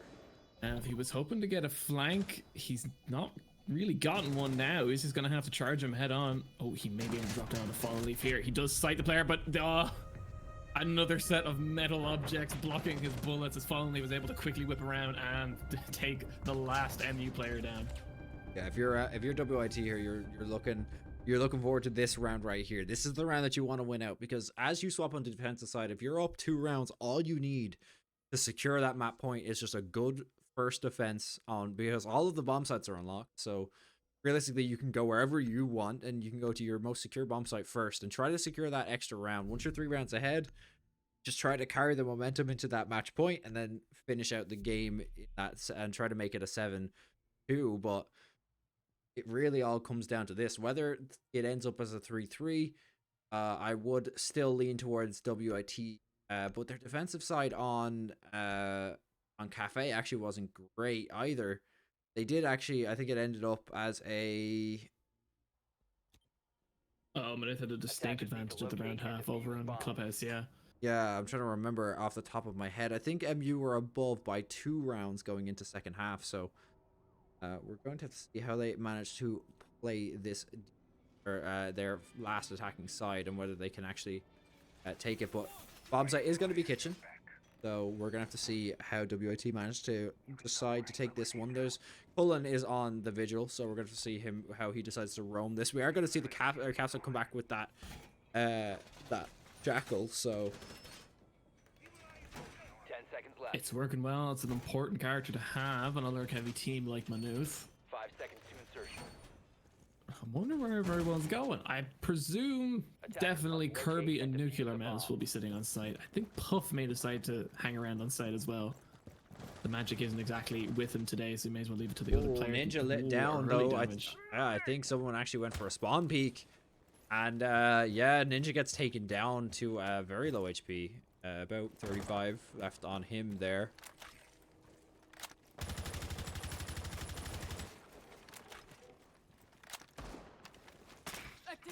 Mobilize a couple WIT players to go above and try to flush out whoever that was, and hopefully they know better than to just be cornered and killed up here on the top floor. Cullen and Greg, yeah, rotate or playing the lurk again, making all of the WIT players who are pushing from the top have to take it slow and clear out this top bomb site. So we're gonna have to see how they decide to play this. The bullet hole in the wall, he spots him through, and he gets a free kill onto Fallen Leaf. That's a big kill. Fallen Leaf is not one that WIT want to see gone. The Ash is utility, the speed, the rifle, it's not things you want to see gone. Bomb located by The trade has got to come out. Yeah, Cullen's going to get traded out, and not only that, Explosive's going to find Greg as well. That's both roamers down. They have full control of the top bomb site, so they can just start working their way down now. I lectured WIT about this in the previous map. I'm a turn back around and lecture Manuth. Sometimes you have to know when to fall back. You'd rather take a bit of damage and slow them down than have both of your lurkers killed at the start of, well, not the start of the round, but this early in the round, as far as the defenders are concerned. Not only that, they only actually managed to pick up one for those two frags. Ninja spots out one, and that's going to be a third player down for MU. This isn't looking too great, and now knows there's another player pushing up the right-hand side. He spots him out, and he's going to hold the spray, but can't manage to pick up the kill. No matter what happens now, WIT are at a distinct advantage. Ninja pushes in and gets Puff. It's all on Kirby. That's WIT's round, I think. And there it is. Explosive from above takes them down, and that's going to be a 4-2 scoreline as we swap over to the half. And just as I was saying, that was really WIT really needed that round.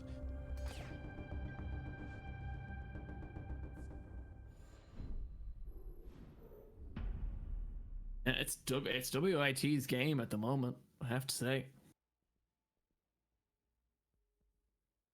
See Greg take up that Ash once again. We're going to see Nuclear take up Ace. Gonna pick up that Sledge. Sophia and Nomad as well. No Goyo coming out for her WIT side. They are holding upstairs, so you'd expect something similar. In fact, no Wamai either. They have, of course, been winning a lot of these more aggressive gunfights, so they're probably going to be relying on that individual player skill rather than these set strats. Although I have to say, as traditional as the strats are, you know, it didn't keep the round advantage in Manuth's favor as the half switches over.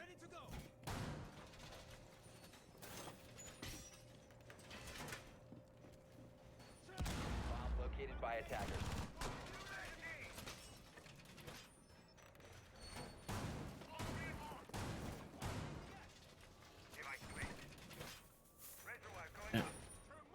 Generally similar setup, if not using the bathroom as much as Manuth have in the past. That bathroom, we've definitely used that as a contested. Seen it used a lot by some other team. Match with WIT last week. A lot more by their as a position for holding these bathroom. Of course, that wall into Piano. But they are opting to just leave it as a soft wall and use it as a rotation point. Actually, no, there we go. Capstock is going to start reinforcing it now. So we're going to see how this had to play this. Puff is already just straight up onto. Puff has absolutely zero time for any of this time wasting.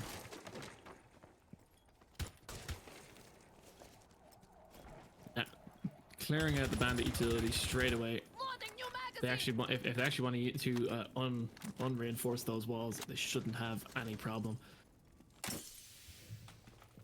Early drop as well. Gonna hit a Legion Mine on the way down and get a bit of zap from presumably the wall behind him. The banner batteries attached to that. Look how aggressive MU are playing on this attacking round. They're just trying to get onto the side as quickly as possible, and it is actually working out for them too.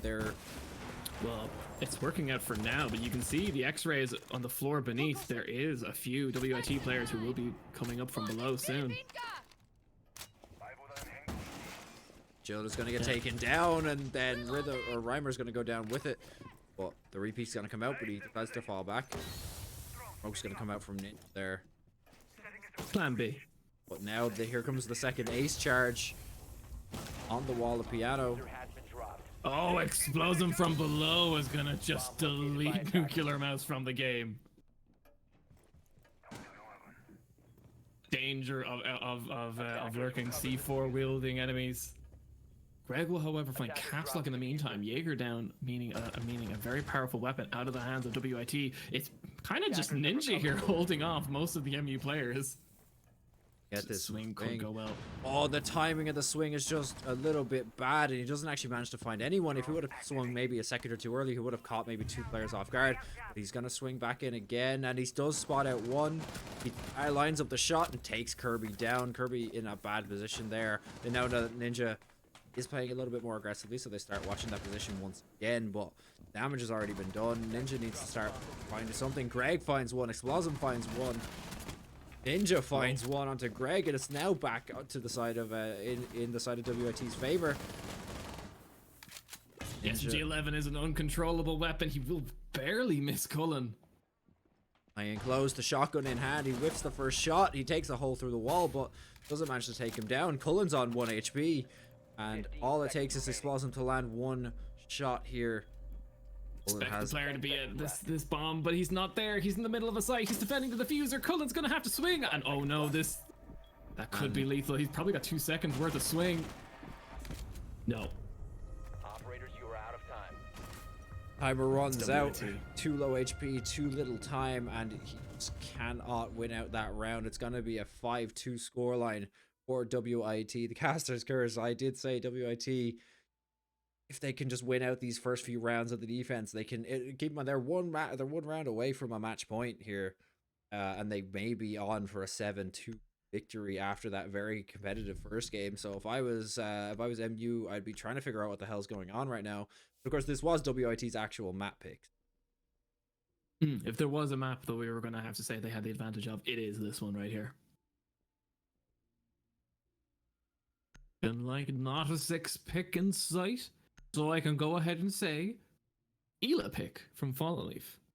Is Ela's one of those characters that just Attackers need to locate can be and very, defuse very bombs frustrating to if they can. fight against. I'm not sure if her SMG has actually been patched since the last time I played Siege, but the last time I played Siege, her SMG was the recoil was changed, and it just aims upwards basically once you press that trigger down. So hopefully he knows what Fallen Leaf knows what he's doing. He knows how to play Ela and can control that weapon. But see how that Ela pick actually plays out. I think he may be playing above the fight. I'm not too sure. He might just be 10 seconds fall to back to his insertion. team.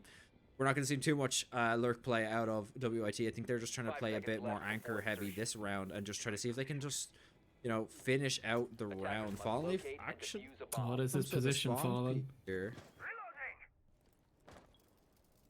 Fallen Leaf here. He's opted to take out the pistol. Well, this Gives pistol. away his position, but decides to just fall back. Play it a bit safe. Drops the shield. Falls back to his team. If you can, you may as well. And he was very close to taking, I think that was either Puff or Nuclear Mouse's head off. Just not aware that the little bit of the barrier that did, or the wooden door that didn't break was concealing him from view. As you say, this being a more site-heavy play, he's still going to have to do the usual drone stuff. But hey, when they get through, they should be able to get through it fairly quick enough, which means that they should be able to get pressure onto the bomb site earlier. Although Fallen Leaf's, this potential drop kill from Fallen Leaf could very much seal the deal. That's sitting outside that Fallen Leaf is terrified of. Fallen Leaf is going to get droned out, though. Very possibly going to get droned out in just a second. They're starting to push down to the bottom floor. They cleared pretty much all. Just need to... They can spot out Fallen Leaf and Caps Lock over here towards main. Then it's going to make... Well, Caps Lock is going to take down that drone. And there we go. Fallen Leaf is going to almost find one. Doesn't actually get the down. And takes a lot of damage in return. Very little damage on Chunk, and there we go. Fallonleaf's going to get taken down from behind. Ideally refragged by Capslock, yeah. Yeah, but Capslock's there to take that refrag.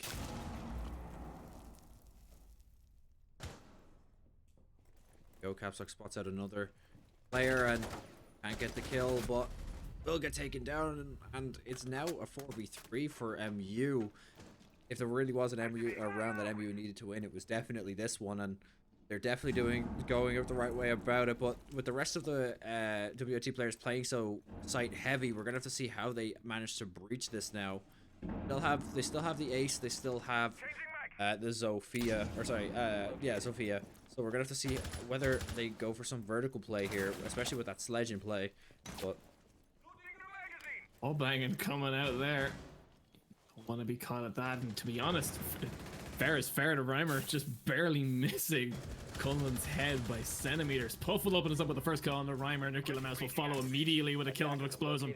And here we go. A site in the hands of Manuth. Ninja will try and stop this defuse, but Puff is ready to cover and will take Ninja down in the freezer. A well-needed round in the hands of MU.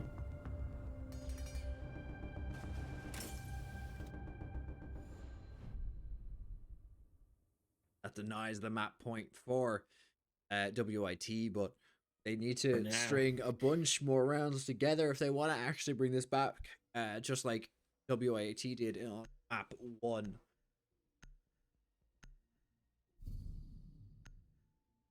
And we're going to see an Echo come out on Fallonleaf this time, which is someone we haven't really seen them play at all so far in this series. But we're going to see we're going to see the 6-pick to Maestro.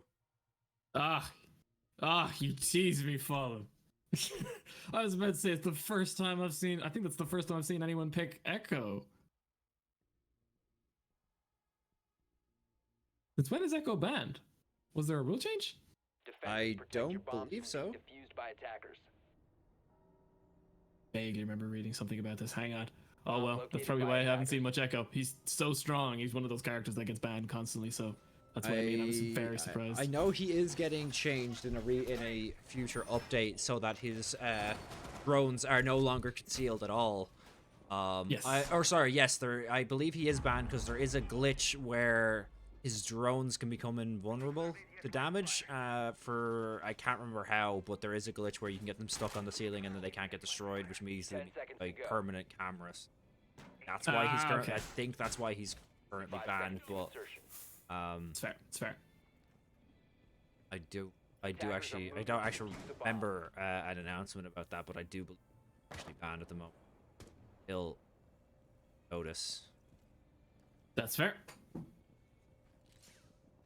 Well, anyway, switching back onto the Maestro. A little bit less unorthodox, but definitely a character to be feared. The only I say the only LMG carrying character in the game. Technically, I think there's now 3, but the one that sees the most playtime, certainly in high level siege. Versus the new Tachanka, technically carrying more of just a mounted gun in the hands of a tank, but. We're gonna see that's not a machine gun. That's a cannon. Yeah, we're just gonna have to see how the new Tachanka plays out in the in next week's gameplay, because he actually will be available, I think, from next week onwards. It has been 2 weeks released, so I think he actually is available for the first week of playoffs. So let's see whether teams opt to pick him up. A very keen-eyed sight onto that C4. I don't know who planted that, but lovely little C4 under the balcony, under the hatch. Yeah, very common spot for it. They know it's there now, so they actually have to just be a bit careful, just in case. I would assume they know someone's playing nearby. Look how close those bullets are. They know he's there, but they just need to actually find the kill, and he's gonna find out Greg. Believe that was a trade. Yeah, Cullen will find a trade. There's not much better scouting you can do than getting shot in the face by the guy. At least he picked up one. That's the main part. He did his job. He slowed them down, took a kill, a little bit of the strength out of the attacking side. Exactly. Oh, and there is that. There, yep, there it is. That was that C4, I assume, that was left under the hatch that Greg spotted out earlier. They completely forgot about it, and that's gonna be a free kill for it. Actually, no, I think no. Actually, it was a C4 up towards P above the bomb site. So great kill there from Passock to spot that out. It's even worse, turning this game into Minesweeper for MU. Oh, and the jiggle peek from Caps Lock is gonna find that kill onto Nuclear Mouse. It's now down to a 2v4. They have a lot to do. They're going for a bit of vertical play, but they need to start figuring out what they're going to do here in this 2v4. As long as WIT just don't peek, they actually have it. They have this round basically in the bag. There's only 20 seconds left, and they have a lot to do. Caps Lock is going to go for the peaks, but... Oh, never mind. Caps Lock. Fallen Leaf is sitting in that corner as well. If they do manage to get past the monster that is Caps Lock, Fallen Leaf will be ready to deliver the LMG. He will find one, but unfortunately won't be able to find a second. Trade will be good, but in the effort of trying to pick up this diffuser, poor Cullen will be knocked down and just doesn't have the time to get back up as Sophia. That's going to bring us to match point, and all WIT now have to do now is secure one round out of, I think it's what, four out of 3 possible rounds that we're going to be going to. All WIT need to do is land one of them. Bring this matchup to an end. They'll win if they just win one more round. So, and that will be 2-0 against basically the team that's closest to them on the leaderboards right now. So going into playoffs, it's definitely bragging rights going into playoffs, knowing that you beat basically the team that's closest to you in score. Never mind that. Knowing that you beat third place in last season's ice winter in the ice championship. That's the word I'm looking for. There you go. Yeah, the summer split last year was very good. Finally won out by NCI, but I believe it was NCI UCC in the final, and it was NCI first, UCC second, and MU in third. So we're going to see how that leaderboard swaps up what the final standings are this season. But for now, we are going to have to see whether WIT or how MU managed to whether MU can bring this back. Yeah, just a double check of the scoreboards there as the other games for this evening have concluded and their scores are in. It looks like WIT or the TU Dublin Apes are leading us with 16 points. CITA are right after with 14. The UCC Next Rebels tied in second place with 14, meaning that MU and WIT, who are currently tied at 11 each, are, well, they are, as I predicted at the start, duking it out for the 4th slot in the tournament. This is do or die for MU. I don't exactly know how a tie will work in their favor. That'll have to go into adjudication, but the very last thing they want to do is lose, and unfortunately WIT are poised to nab that slot away from last year's 3rd place.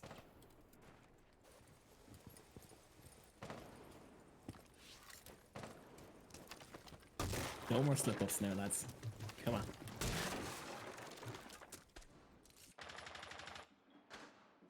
WIT comers to this tournament. They want to make a showing. They want to make sure that their first season goes well, and definitely knocking out last year's 3rd place team would definitely do that. We see Fallen Leaf there below the balcony, just watching that hatch. The hatch has actually been open, so Fallen Leaf has a direct sight straight up through it, but the hatches, Gridlock mines are going to come out. Kirby, of course, bringing it out for the first time. In a very dangerous position for MU. If they don't check him, that he could find the kill. Explosm, however, will be able to find the first onto Greg from Train Room. And yeah, here we go. The Ultra Focus upstairs is going to blind MU to the other potential positions, and it's going to start costing them immediately. And a run out by Fallen Leaf is going to get shut down by Kirby, who's rappelling off the side of the building. Great play there, or great awareness from Kirby there to know that, you know, a player might try to run out. That's going to give them a lot more to play with here, as it's back to a 4v4. Cullen has pushed in to Cigar and is going to get Legion Mind, but will be okay for the time being. I think he was wiggling on top of that thing for a few seconds. It just happened to step a centimeter to the left and get himself caught in it. The smoke is going to go out, but he's going to get naded into bathroom, and his body's actually going to fall through the hole. Puff is going to pick up that kill, so it's going to be back to a 4v3. MU, of course, need to go big here. They find another one onto Reimer, and an explosive falls as well to Puff. The gridlock spikes are going to come out. I think it's just Caps Lock sitting on yellow staircase there. Yeah, it's all Caps Lock just sitting on A. Diffuser is actually on Nuclear Mouse, who's going to start getting that down, but he's going to get spotted out, and Sight is actually blocking that hole in the wall. That's an extremely bad place to try to take cover. Surely they knew they didn't clear that bomb site, but hey, look, that's a kill for Caps Lock. It's now a 3v1. They have to leave in the hands of someone. Yeah, but he has a lot to do here. He is going to get spotted out, so they know where he is now. He has too much to clear and very little time to actually defuse, so if he was going to do it, he needs to start moving quickly. Caps Lock finds a second onto Nuclear Mouse. 15 seconds left on the clock. He's looking for it. He can't find the kill onto him just yet. He needs to make it quick and fast. There's not enough time left in the round, and he's not going to be able to get... Checking upstairs, but no, it's on the other end of a sea of road spikes. It doesn't have the time to defuse or get the kill, and Maynooth will win one more round, just barely holding on to their ticket into the knockout brackets.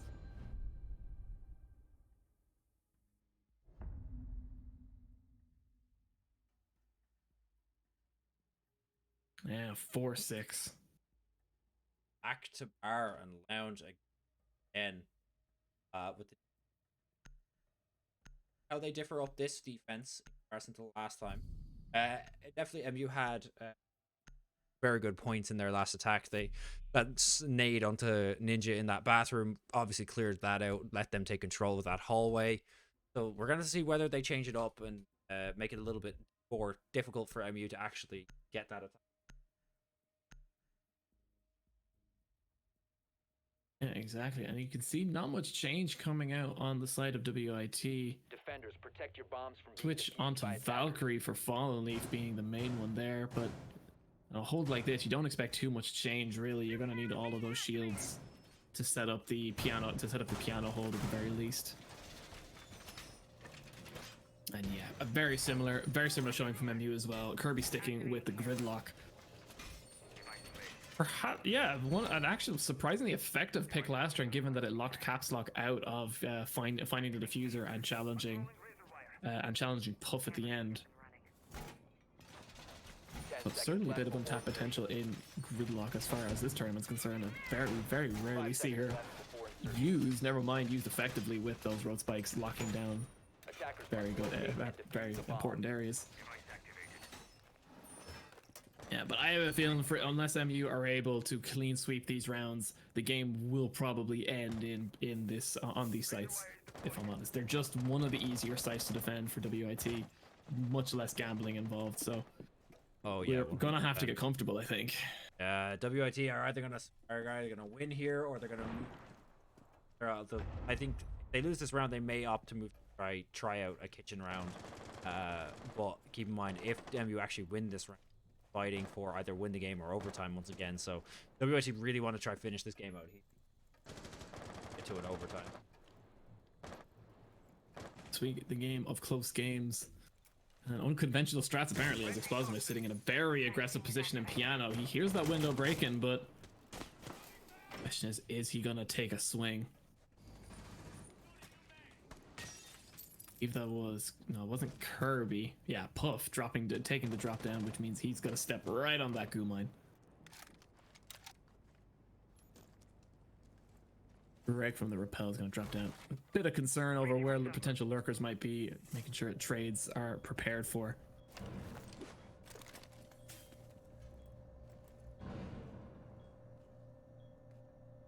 Bit of a slow start. I mean, you don't want to peak badly too early. They want to get all the use they can out of these drones. Look at this. Puff is within centimeters of Explosive.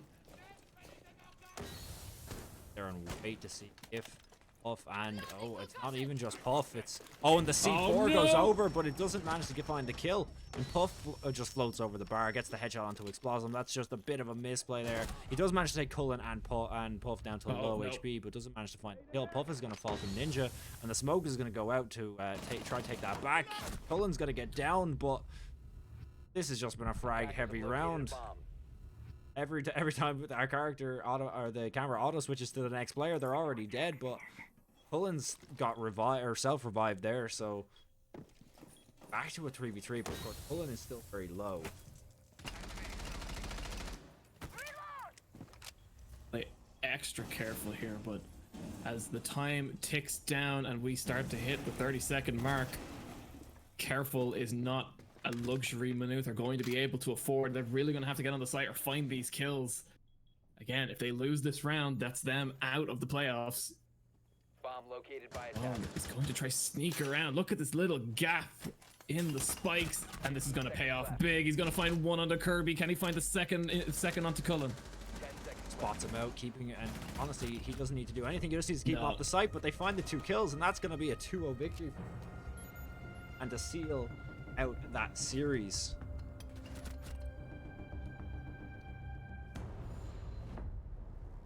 That was great play for 7-4. WIT there.